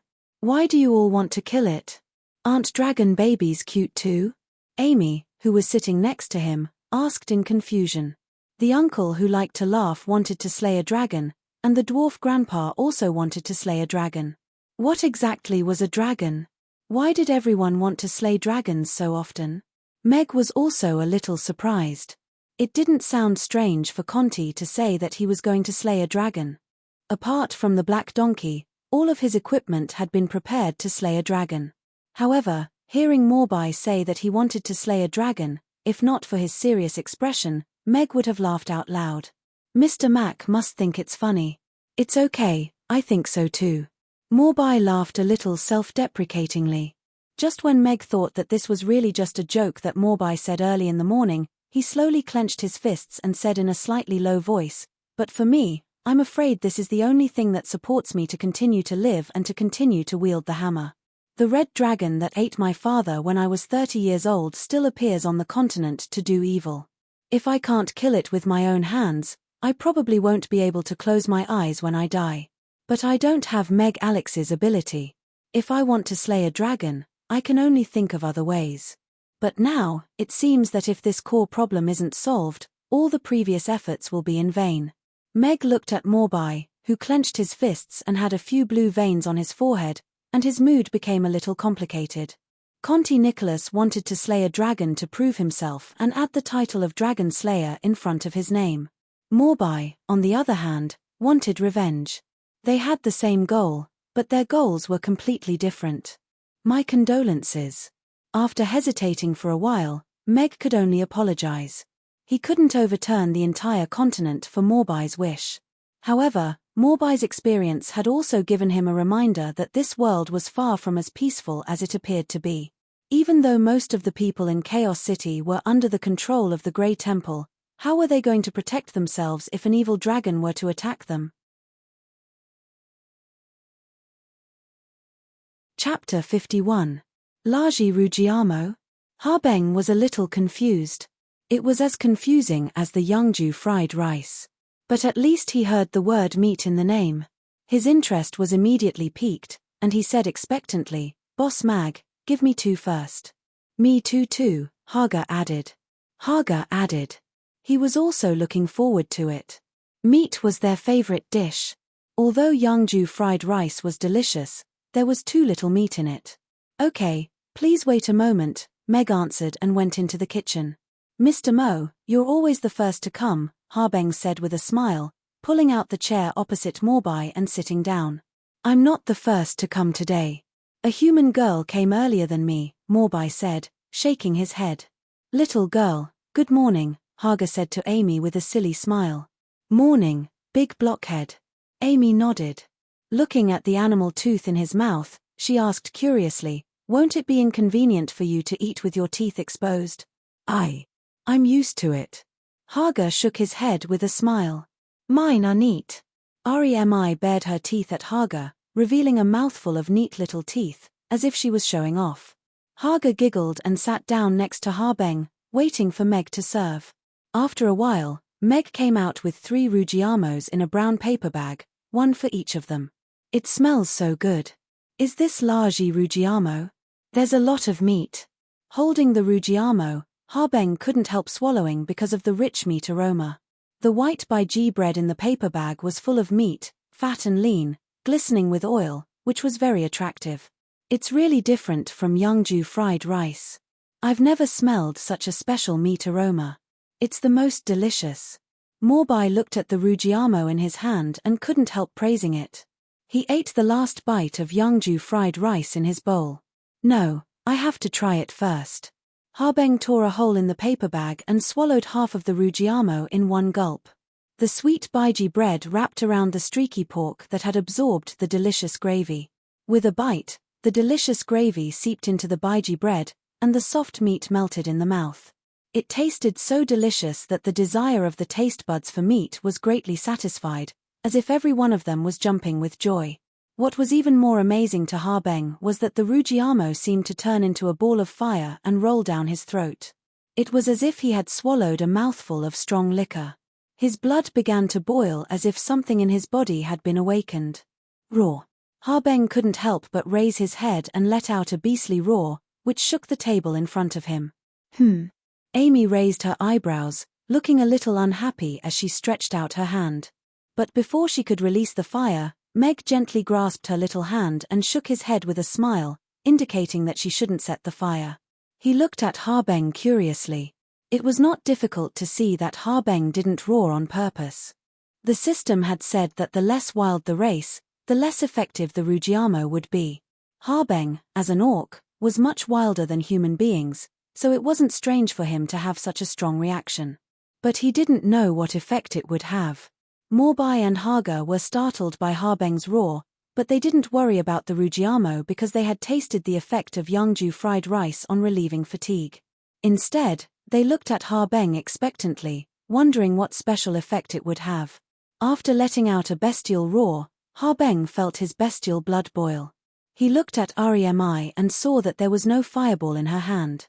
He let out a sigh of relief and said with an embarrassed smile, "I couldn't control myself. I didn't mean to. Mag, your rujiamo is so delicious. It's just that the effect is a little. My blood is boiling, and my strength seems to have increased a little." "Yes." Meg nodded with a smile. Morbai and Haga's eyes lit up, and they took a bite of their rujiamos at the same time. The pungent taste of the rujiamo intoxicated both of them.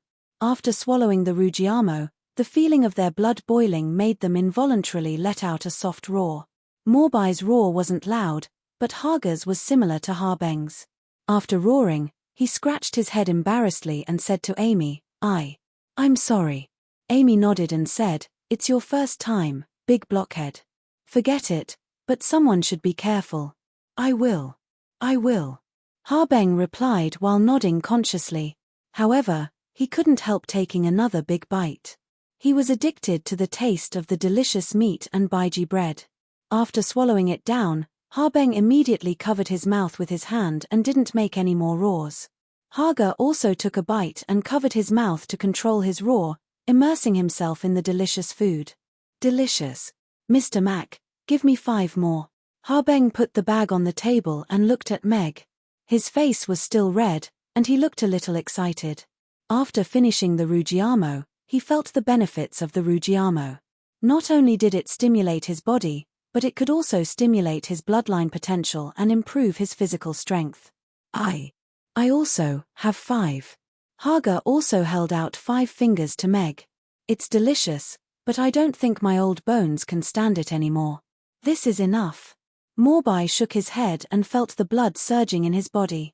Although he got used to it quickly and felt a little comfortable, he still preferred the nourishing feeling of Yeongju fried rice. Mag shook his head with a smile. "Today is a taste test, so we can only provide 3 rujiamos per meal. Maybe we need to make some improvements. We'll start selling the rujiamos tomorrow, and there won't be any restrictions. However, the amount of ingredients for each meal is limited. First come, first served." He didn't plan to make too many rujiamos for today's taste test. It was not the best time to marinate the meat, and the taste test was just a warm-up for tomorrow's official sale. He didn't want to sell too many rujiamos, and it would be better if more people could eat them. Chapter 52.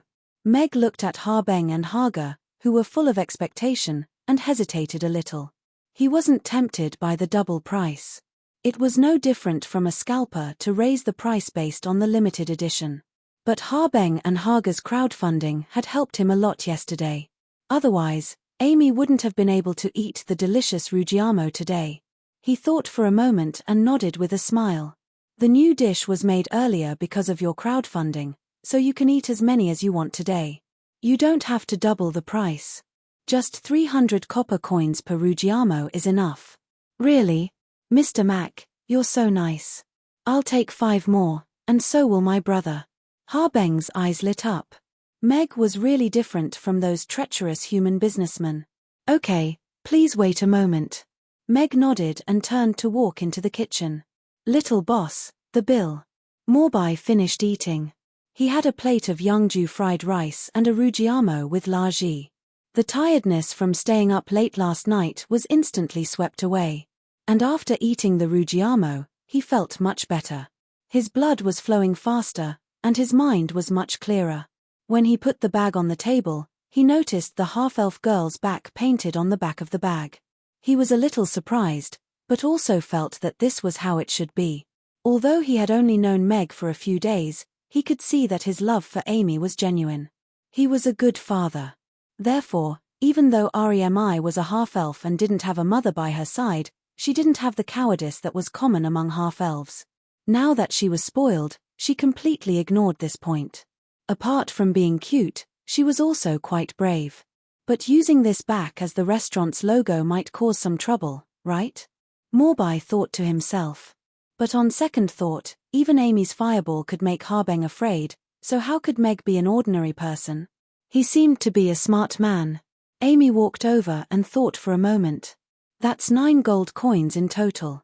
Okay, then just deduct it from the crowdfunding, Morbai said, standing up with a smile. Oh. Amy nodded. She walked to the kitchen door and looked at Meg, who was making Rugiamo, and said, Father, Grandpa Dwarf Morbai said we can deduct the 9 gold coins from yesterday's bill. Is that okay?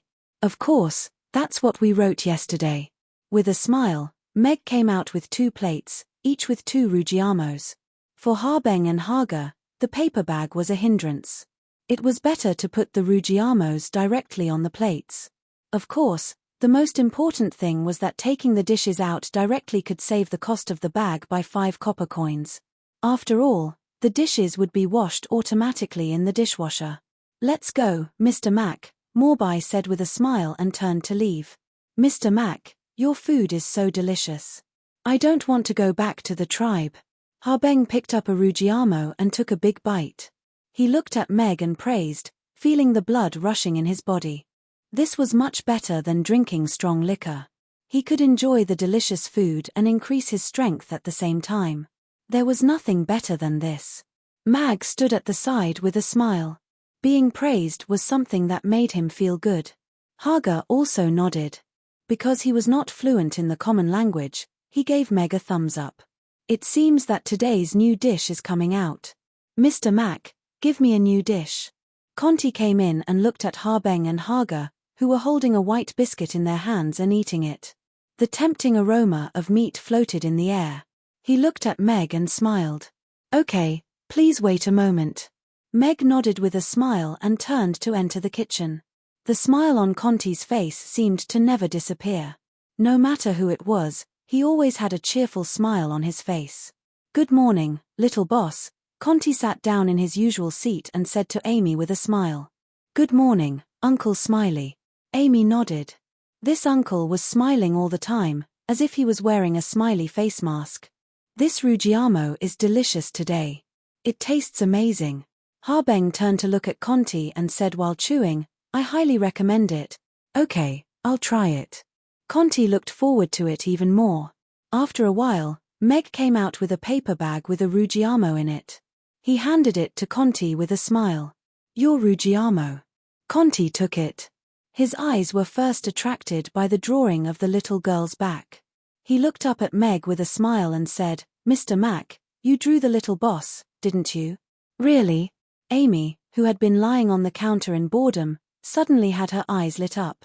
She slipped down from the bar stool, walked to the table, and stood on tiptoe to take a look. When she saw the little girl's back on the paper bag, she was pleasantly surprised. Father, is this really Amy? Did father draw her? Yes, it's Amy. There's no better representative in our restaurant than Amy. Meg nodded with a smile and reached out to stroke Amy's head. Father, you're so awesome. You drew it so well, Amy said happily, rubbing Meg's hand. When the three people in the restaurant saw this scene, they all let out kind smiles. This kind of heartwarming scene made them a little envious. Furthermore, the back view of the adorable half-elf girl on the bag was going to become famous in Chaos City very soon. Conti picked up the Ruggiamo and looked at it. The white pancake was cut in the middle and filled with fat and lean meat. Ruggiamo was very appropriate. He had never seen a pancake made like this. It was so special. He opened his mouth and took a bite. The soft and chewy biji bread and the soft and fragrant braised meat mixed together in the sauce. The wonderful taste spread in his mouth, making him feel as if his whole body had been sublimated. After swallowing, Conti couldn't help but let out a loud yawn. When he came back to himself, he looked at the others and smiled awkwardly. But to his surprise, after swallowing the Ruggiamo, the blood in his body seemed to become restless. It was even more vigorous than when he had practiced swordsmanship for an hour in the morning. It adjusted his body to the best state in an instant. It was as magical as Yangju fried rice. Boss, I'd like 2 more Ruggiamos, Conti said to Meg with a smile. He hadn't finished the Ruggiamo in his hand yet. Okay, please wait a moment. Meg nodded and went into the kitchen in a good mood. Chapter 53. Little. Board, Bill, please. After finishing 5 Ruggiamos, Haga turned to Amy and stuck out 2 fingers with a silly smile. 2 people. Big brother, are you going to pay for me today? Habeng's eyes lit up. He looked at Haga in surprise and was very happy. His big brother was finally enlightened and became honest again. Haga nodded with a silly smile. 12 Ruggiamos, that's 36 gold coins. Amy came over and was also a little surprised. Big fool, are you going to pay for me today? Just pay for it. Haga nodded with a silly smile. Oh. Amy nodded. When she turned around, she sighed softly and said to herself, hey, it's easy to collect money without money. When will I finish paying for it? I really want to count money. Big brother, you are still my good big brother. Habeng patted Haga's shoulder happily. The 18 gold coins were not the most important thing. This change was what made him happy. Haga nodded with a silly smile. He took out the crowdfunding ticket from his pocket and placed it on the table. He said in the Orc language, I'm going back to the tribe. I'll leave today. I'll leave this ticket to you. You can keep the rest. Just treat it as if you bought it yourself. I bought it. No, didn't you borrow money from me to buy it? You've even eaten several meals in the past 2 days. Now you're saying that I bought it. So, was the meal just now my treat, or was it your treat? Habeng looked at Haga in confusion. The image of a big brother that he had just reconstructed was collapsing again. Just treat it as my treat. Isn't it on my coupon? Haga thought for a moment, and then nodded. Okay, let's not talk about that now. But big brother, why are you going back to the tribe today? We are not out shopping. Didn't you say that we would be gone for a month? We still have many things to buy and weapons to make. Why are we going back now? Haga waved his hand and looked at Haga in confusion. The Limestone tribe had a conflict with our tribe because of the gold mine. There was a small-scale battle the day before yesterday. 2 of our tribe's warriors died and a small gold mine was taken by them. My father asked me to go back and lead the tribe's warriors to take back the gold mine and avenge our fallen brothers. Haga's expression turned serious. The smile on his face disappeared. For the first time, he had the dignity of an orc warrior. Those bastards are here again. It seems that the lesson I gave them last year wasn't enough. Big brother, let me go back and teach them a lesson. Habeng clenched his fists, his joints cracking, and the blue veins on his forehead bulging. No, you have to stay this time. Weapons are the most important thing for our warriors. You have to bring them all back to the tribe safely. Haga shook his head, patted Habeng's shoulder, and said with concern, And your waist injury from last year hasn't healed yet. You should rest for a while before going to battle. I'm completely healed. I can smash those guys' heads with my stick. If you don't believe me, you can see. Ha Xian stood up and wanted to show Hagar how to do it. My father said Marcus is leading the team this time. You are no match for him, and I want to kill him with my own hands. Hagar's face was a little cold. He clenched his fists, then slowly loosened them. He patted Harbeng's shoulder, picked up his mace, and walked out. Harbeng's expression became a little complicated when he heard that name.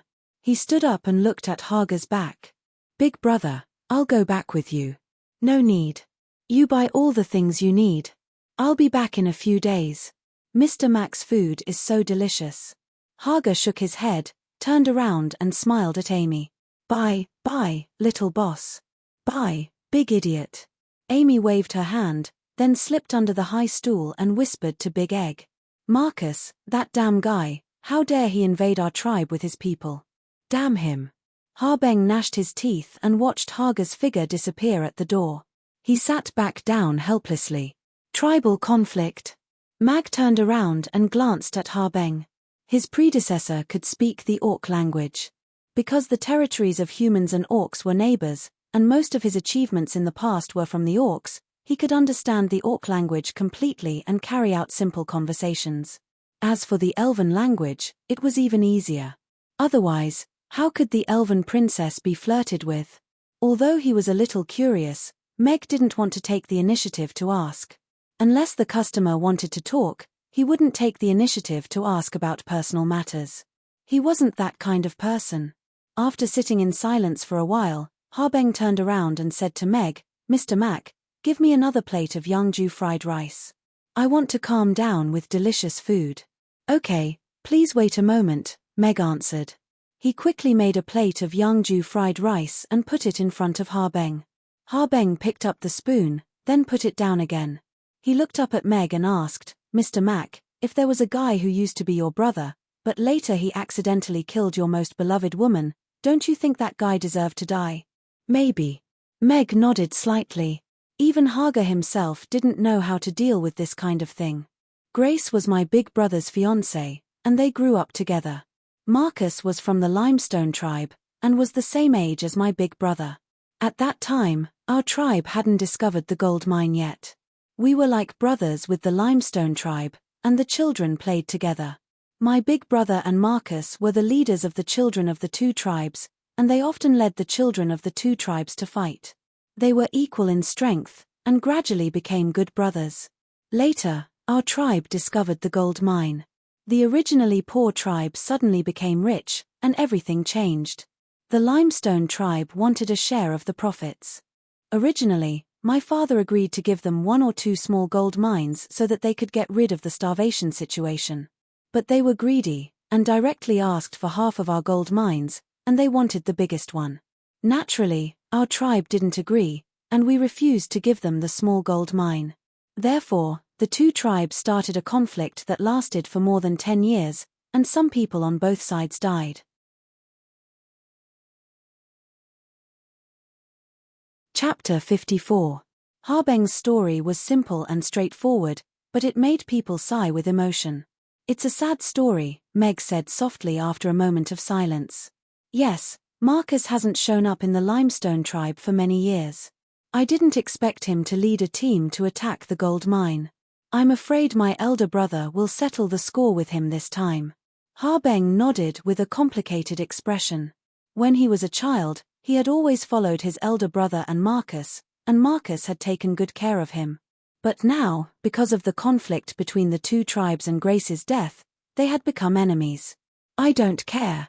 They will have to make a decision sooner or later. From the moment Grace fell, I knew that one of them would die. Harbeng picked up the spoon again and scooped a spoonful of fried rice. He didn't say anything else. Mr. Mac, the bill, Conti said to Meg with a smile. Okay. 3 Rugiamos, 9 gold coins. I'll deduct it from the crowdfunding voucher. Meg nodded with a smile. Okay. Conti stood up, picked up the long sword on the table, and patted Harbeng's shoulder. Bro, he'll win.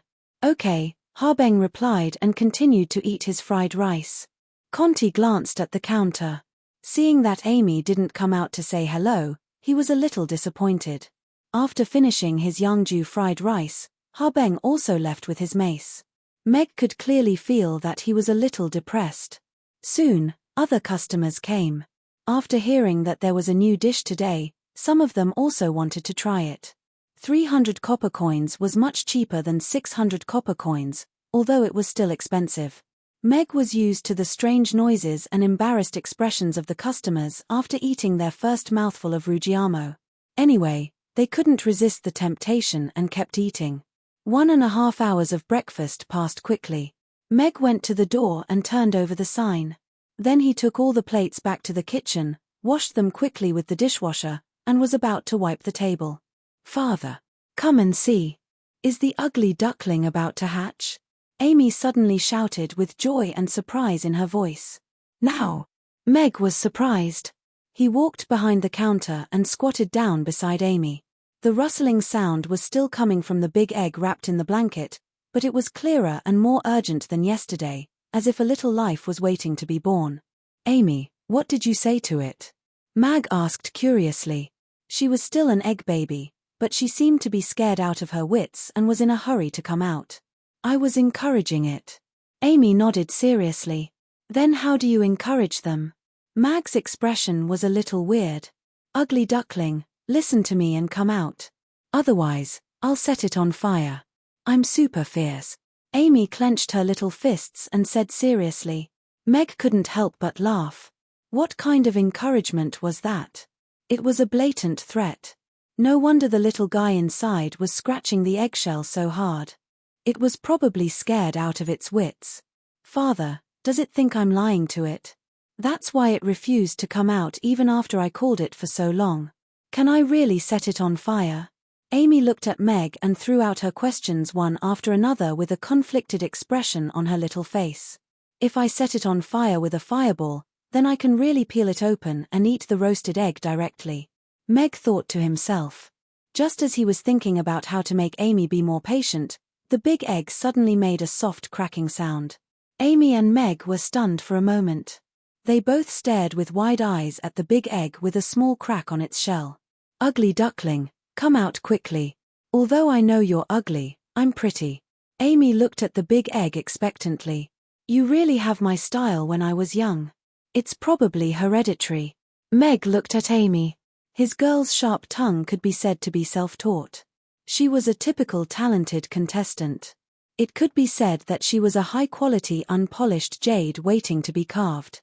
As long as he gave her some guidance and grooming, her cute appearance and soft voice would definitely make people choke to death when she used her sharp tongue. Yet, it was impossible to get angry at her. It was simply awesome. After transmigrating because of his sharp tongue in his previous life, Meg was much more honest in this life. At most, he would diss the system. He looked at this world with tolerance and love.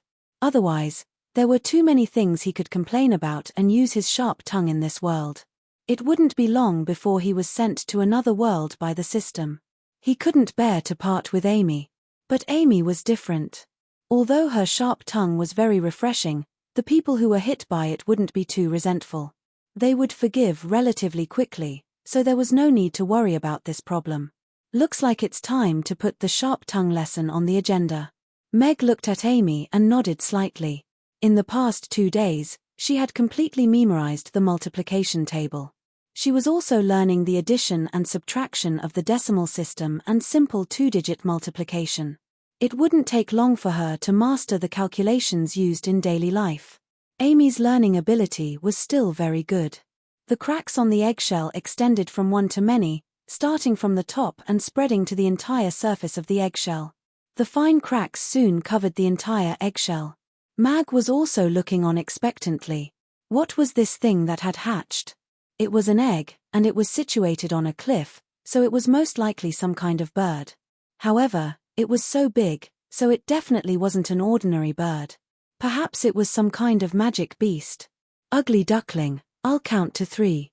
If you don't come out obediently, I'll set it on fire." Amy's patience was quickly worn out. She opened her big blue eyes and said as she stretched out her hand.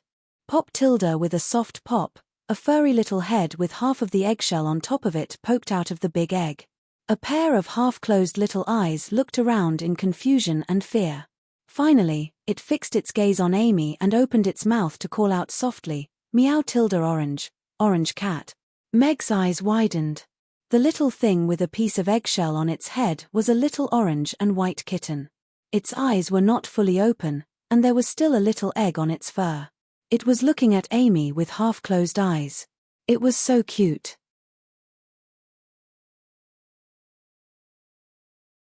Chapter 55. This could be a fake ugly duckling, Meg said with a strange expression as he looked at the little orange cat that was meowing at Amy. How was he going to explain this? An oviparous cat. Darwin's coffin might not be able to hold on for much longer. However, on second thought, perhaps in this world, after natural selection, the oviparous cat had defeated the viviparous cat and become the mainstream. After all, this was a different world. 9 out of 10 orange cats were fat, and one of them was so fat that it would collapse. In his previous life, he had a dog and a cat. That cat was a super fat orange cat.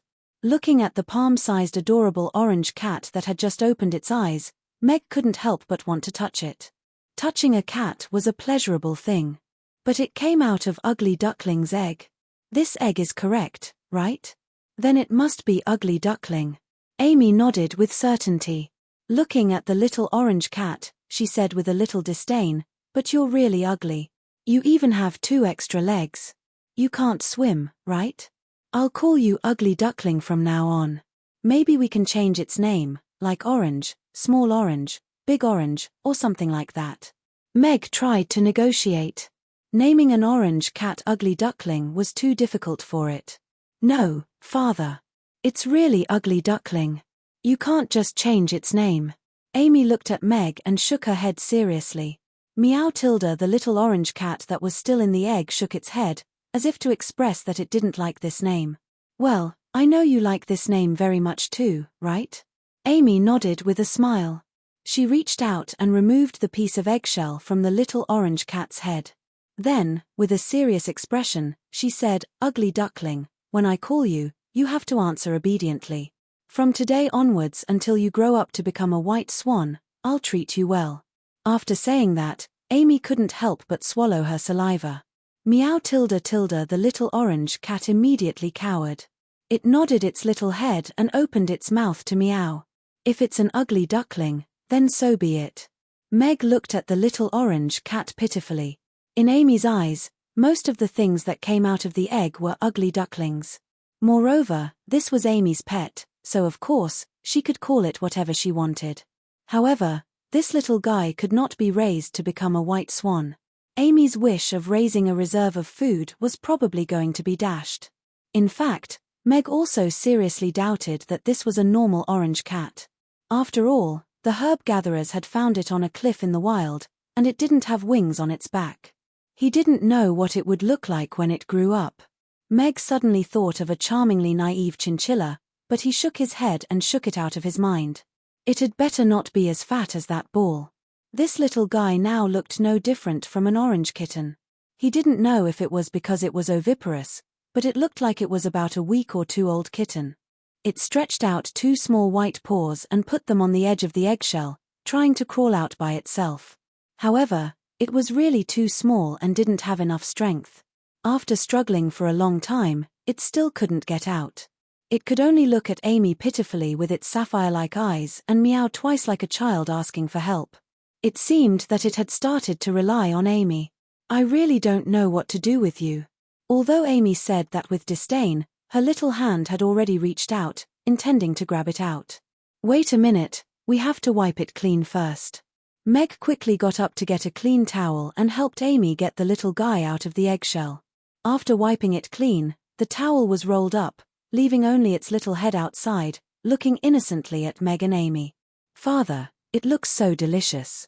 Amy looked at the little orange kitten that was rolled up, and her eyes suddenly lit up. "It looks like a cat roll." Meg also wanted to laugh a little. The 2 little guys were too cute. "Meow, meow." The little orange kitten, which had been lying quietly on the ground, suddenly became uneasy. It raised its head and meowed twice, struggling to get out. "Ugly duckling, be good. I won't eat you now. Be good, don't be afraid." Amy reached out to touch the little orange kitten's head and said with a smile. The little kitten, which had been a little anxious, was immediately comforted and fell asleep just like that. "Let it sleep for a while. We have to prepare something for it to eat." Meg looked at Amy with a smile. It seemed that it had used up a lot of energy to rush out in a hurry. It would be hungry when it woke up later. Ugly duckling is really a little lazy worm. It fell asleep just after touching it. Amy withdrew her hand with a look of disdain. She looked at Meg and said, "Then what does it want to eat? Is rainbow fried rice okay?" "No, it's a newborn kitten. Ugly duckling can't eat rainbow fried rice. It needs goat's milk or cow's milk. Let's go out and buy some milk for it." Meg shook his head. He had personally raised that orange kitten when it was a kitten, so he was very experienced. "System, do you have milk bottles for sale?" Meg suddenly remembered and asked in his mind. "The system doesn't provide baby products," the system answered seriously. "I don't have much cash left. You'd better be honest with your price. This little guy will be able to lick his own plate in a few days." "I don't care if I buy it or not," Meg said calmly. "1 high-grade milk bottle and 1 pet scarf for free. Only 5 gold coins." A glowing message floated in front of Meg. "If you give me 2 scarves, I'll take one," Meg said after thinking for a while. "High-grade milk bottle and 2 pet scarves have been delivered to the first compartment on the counter. Host, please check." The system's voice sounded and then disappeared immediately. Meg opened the door to take a look. A brand new milk bottle and 2 cute scarves were already in place.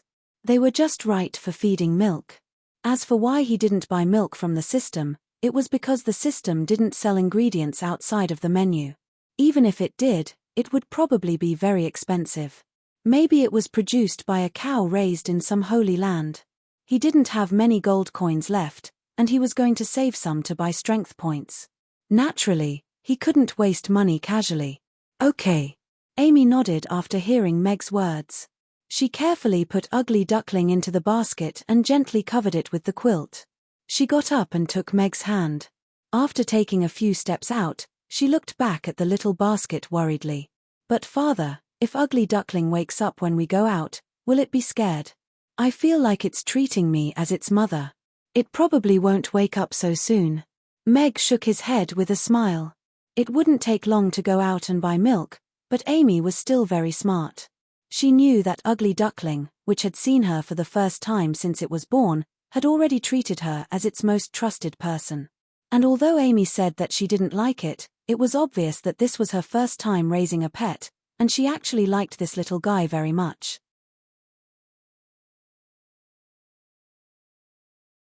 Chapter 56. Meg and Amy came back very quickly. Apart from teasing black coal and green pea when they passed by the magic potion shop, they bought a can of goat's milk very smoothly. It only cost them 20 copper coins, and it even came with a bamboo jar. This made Meg feel that he was a little too greedy. As soon as he opened the door, there were a few meows coming from inside. It sounded a little anxious. "Ugly duckling, don't be afraid. You're so ugly. You'll be fine even if you're alone at home," Amy said as she slipped under Meg's hand and trotted over. "This consolation is really refreshing."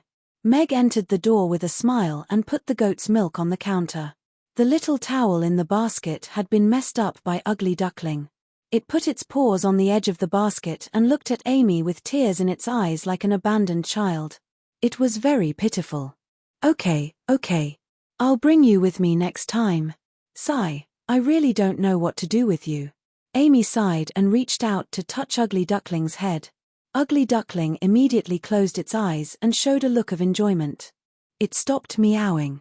Meg smiled. Although Amy said that she would eat him when she grew up, she would definitely develop a good relationship with it after spending time with it. He didn't want to keep lecturing Amy. It would be best if he could let her feel that friends and playmates were rare and precious. Just like black coal, he could turn enemies into friends. Eating him was just a little obsession of the little foodie with roast goose. It wasn't that scary. He took the milk bottle from the cupboard into the kitchen and boiled the pacifier and the straw for a while to disinfect it at high temperature. Then, he poured the fresh goat's milk into the clean milk bottle and put it in warm water to warm it up. He dripped it on the back of his hand to test the temperature. Then, he put the remaining fresh goat's milk into the fridge and went out with the milk bottle. "Father, what's this?" Amy asked curiously as she looked at the milk bottle in Meg's hand. The goat's milk was in a transparent jar, and there was something soft on the top. What was it for? Meow Tilda Ugly Duckling's eyes also fell on the milk bottle. Perhaps it smelled the milk, and its eyes were filled with stars. It stuck out its little tongue and licked it. It seemed that it was starving. This is a milk bottle for babies and small animals to drink milk, just like this. Meg put the pacifier next to Ugly Duckling's mouth with a smile. The temptation of the milk and its sucking instinct made the little fellow quickly, and made sounds. The white goat's milk flowed down the side of its mouth and dripped onto the white fur in front of its chest. It enjoyed it. The lactose content of goat milk was relatively low, and Ugly Duckling was about the size of a 2-week-old kitten. It was also wild, so it should be able to withstand goat milk, right? Meg thought to himself, if it really doesn't work, I'll just buy milk powder for kittens from the system. The price is probably a little high. That's amazing. Father, can I feed it? Amy's eyes lit up as she looked at Meg expectantly. Of course, but Ugly Duckling can't bathe now. It'll be troublesome if it gets dirty, so I have to put a scarf on it. Meg put the milk bottle in Amy's hand, and got up to take a scarf with a flower pattern on it from the cupboard. He wanted to take off the milk bottle and put it on, but the little thing seemed to have seen through his intention. It sucked on the pacifier tightly and refused to let go. He had no choice but to ask Amy to raise the milk bottle so that it could eat while putting the scarf on it. Meg looked at Amy, who was holding the milk bottle with both hands and carefully feeding Ugly Duckling the goat's milk, and said, "Then Amy will feed it. This bottle is enough. I'll go and prepare the ingredients for lunch." "Okay, I'll feed it well." Amy nodded. Looking at Ugly Duckling, who was enjoying the milk, she murmured doubtfully, "Is it really that good?" Ugly Duckling seemed to understand Amy's words. It drank the milk and nodded. Jiang Hong went into the kitchen to wash his hands. He took out several large pieces of meat from the fridge, cut them into large slices, and marinated them in a large vat. The most important part of the cured meat was the cured meat. The cured meat from last night was enough for today and tomorrow morning would be the best time. Therefore, he had to marinate the meat that would be used the day after tomorrow to make sure that the cured meat had the best texture and that every Rugiamo tasted the same and delicious. After Meg finished marinating the meat, he went out of the kitchen to check on Amy. However, as soon as he went out, he saw Amy sitting on the ground, holding a milk bottle and sucking happily. Ugly Duckling was lying on the edge of the basket. It looked up at Meg, and then at Amy, who was holding the milk bottle, and tears of grievance welled up in its eyes. Sure enough, it's not reliable to let a little foodie feed it. She even took the cat's food. Meg smiled with resignation. "Amy, why did you eat Ugly Duckling's food? What will it eat then?" "Because I was worried that it would eat too much, so I helped it eat a little." Amy took another sip of milk, and then turned to Ugly Duckling. "Am I right, Ugly Duckling?" "Meow." Ugly Duckling meowed reluctantly. It looked at Meg pitifully and wagged its little tail. "As a master, you really don't have any dignity at all." Meg looked at Ugly Duckling, who was wagging its tail. Back then, when his fat cat put the meat to its mouth, it would reluctantly take a bite with a proud expression. "Amy, do you like to drink goat's milk?" Meg asked Amy, who was happily drinking from the milk bottle. Yes. Goat's milk is delicious." Amy nodded vigorously, and the pacifier in her mouth didn't come out. "All right, then I'll prepare some for you next time. Get some calcium and grow taller." Meg nodded with a smile. In the past, Amy rarely had the chance to drink goat's milk. She had been so focused on the restaurant these days that she had forgotten about it. He bought another milk bottle from the system. He couldn't let Amy and Ugly Duckling share a milk bottle, could he? He warmed half a bottle of goat's milk for Ugly Duckling and half a bottle for Amy. Seeing the two little ones holding the milk bottle and sucking on it, he felt warm in his heart. Before he knew it, there was another little member in his family. The system has issued a new mission.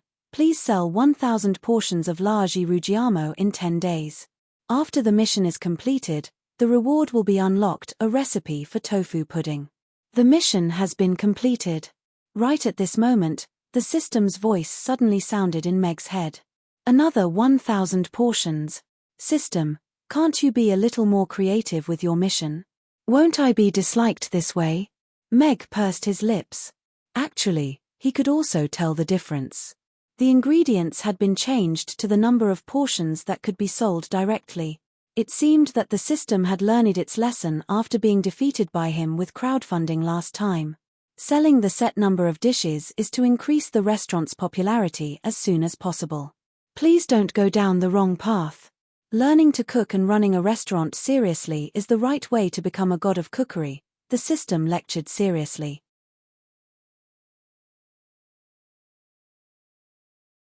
Chapter 57.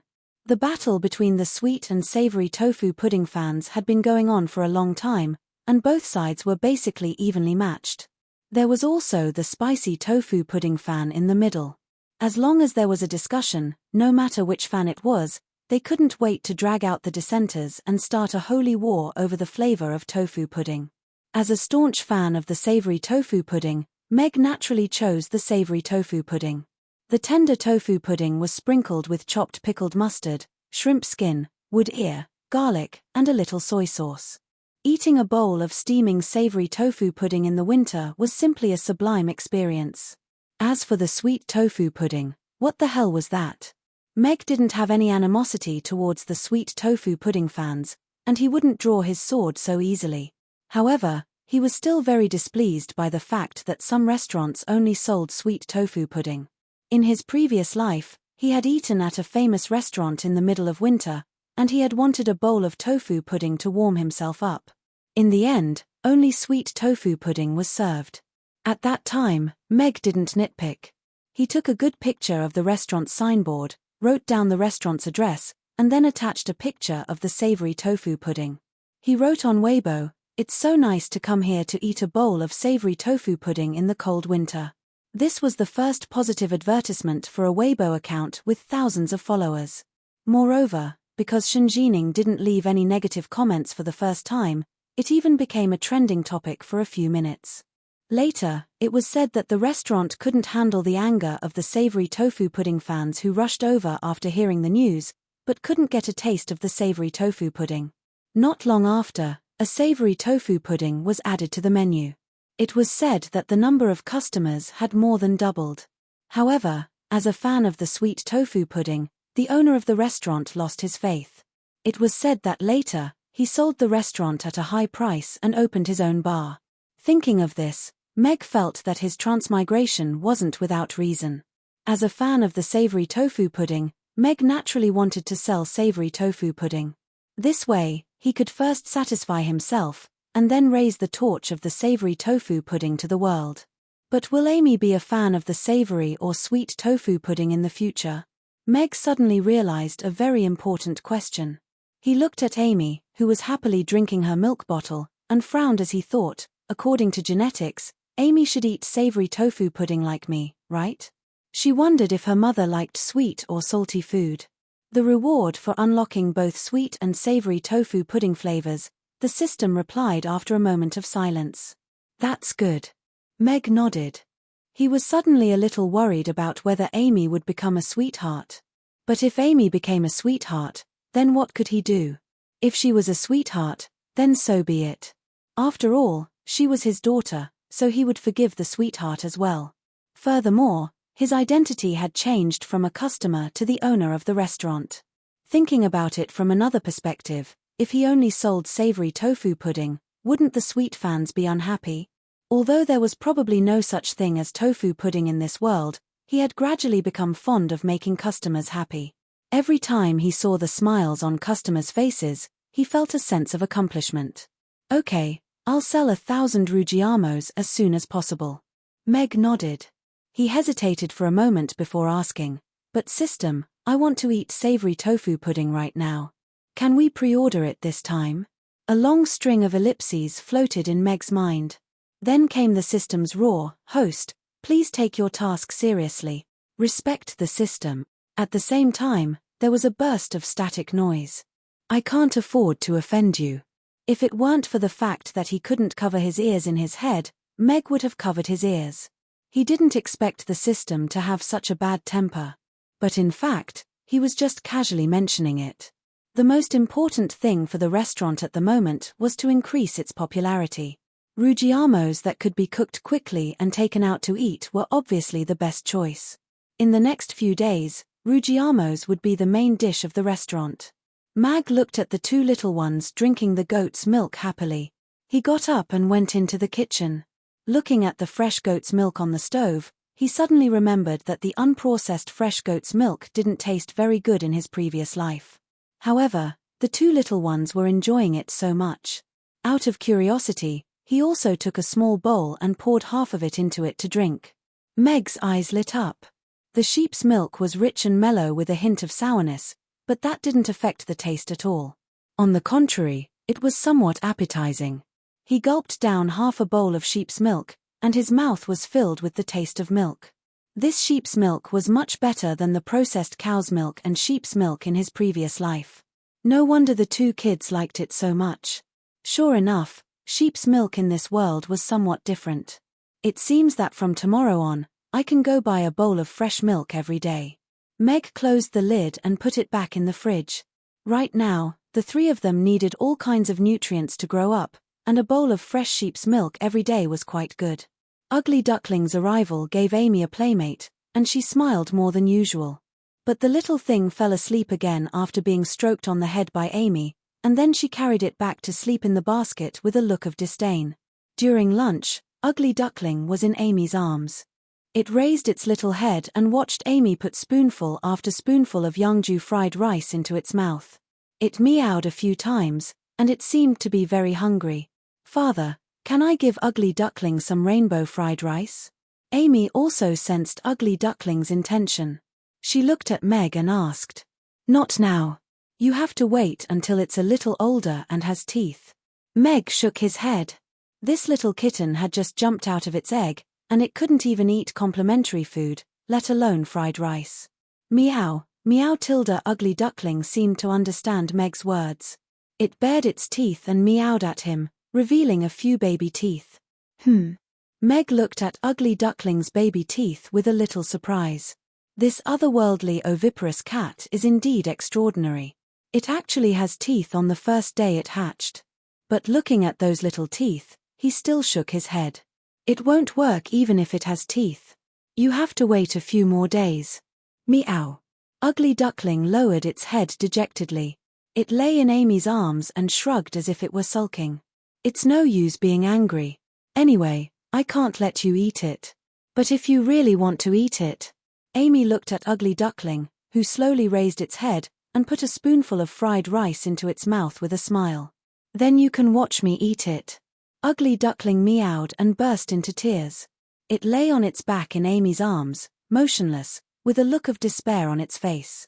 Meg shook his head with a smile. Looking at the two little fellows made him feel better without him knowing. After lunch, Meg cleared the table and went into the kitchen to warm 2 bottles of goat's milk. 1 bottle for each of the two little fellows, so that Amy wouldn't be unable to resist snatching Ugly Duckling's food while watching from the side.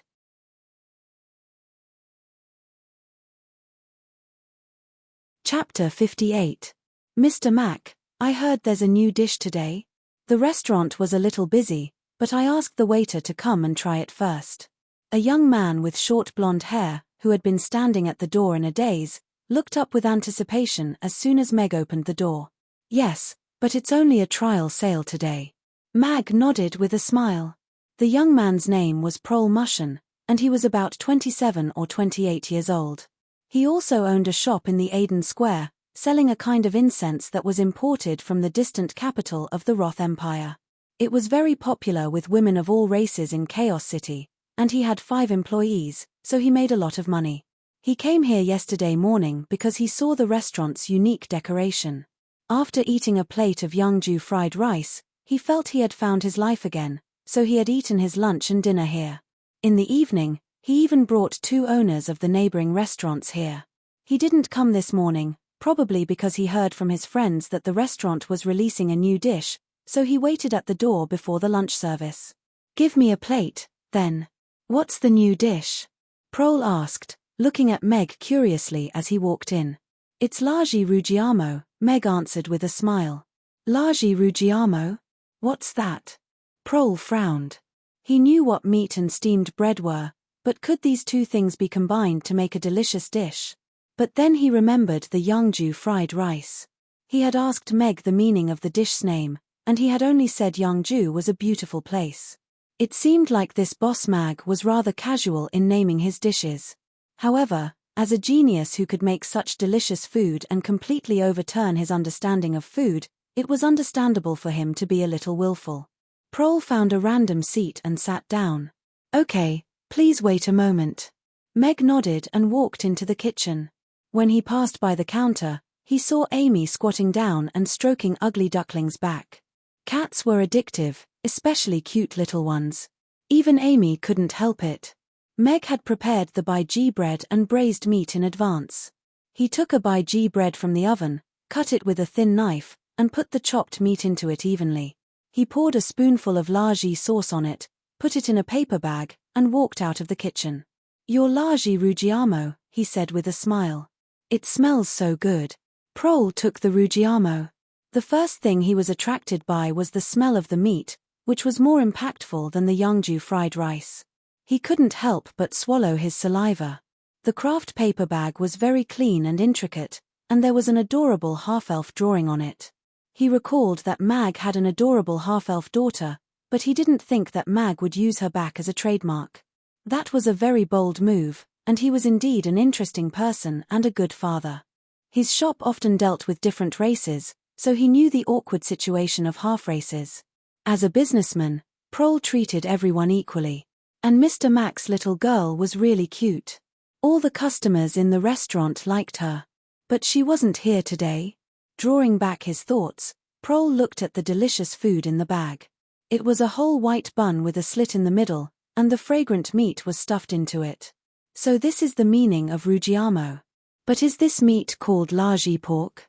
With some doubts, Prol couldn't resist the temptation of the fragrance. He opened his mouth and took a bite, full of expectation. The delicious taste burst out in his mouth almost instantly. The delicious gravy stimulated every taste buds, making him feel unusually satisfied.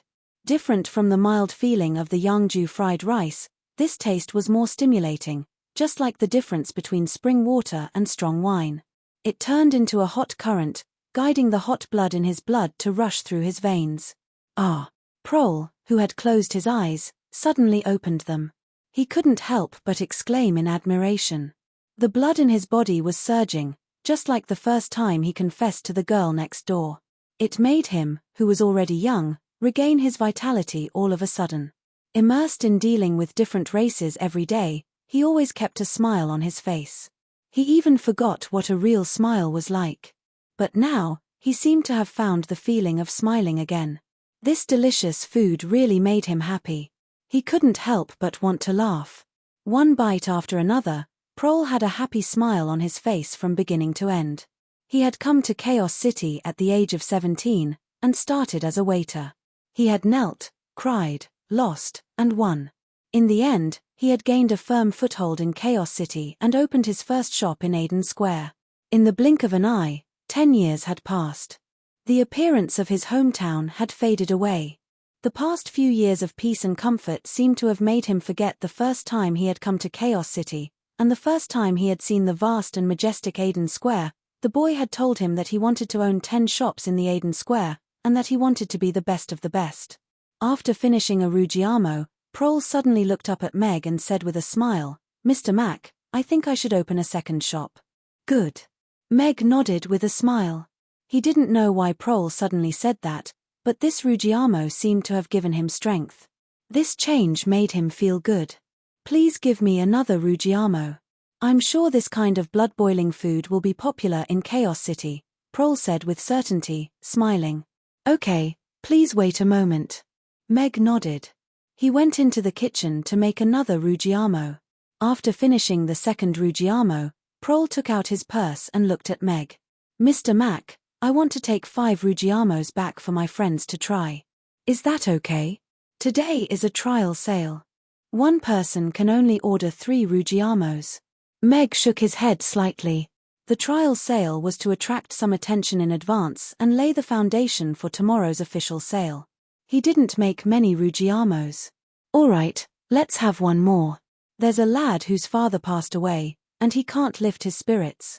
I hope Boss Mag's delicacy can give him some strength to stand up again. Prol nodded. As a businessman, he could naturally understand Mag. You're tuning in to the Dreamy Chapters YouTube channel. We're so grateful for your support, and don't forget to subscribe to join us on this incredible journey through captivating stories. Your generosity through donations truly makes a world of difference, as it's the primary source of revenue that allows me to expand and enhance this channel for you. Thank you from the bottom of my heart for being a part of this adventure.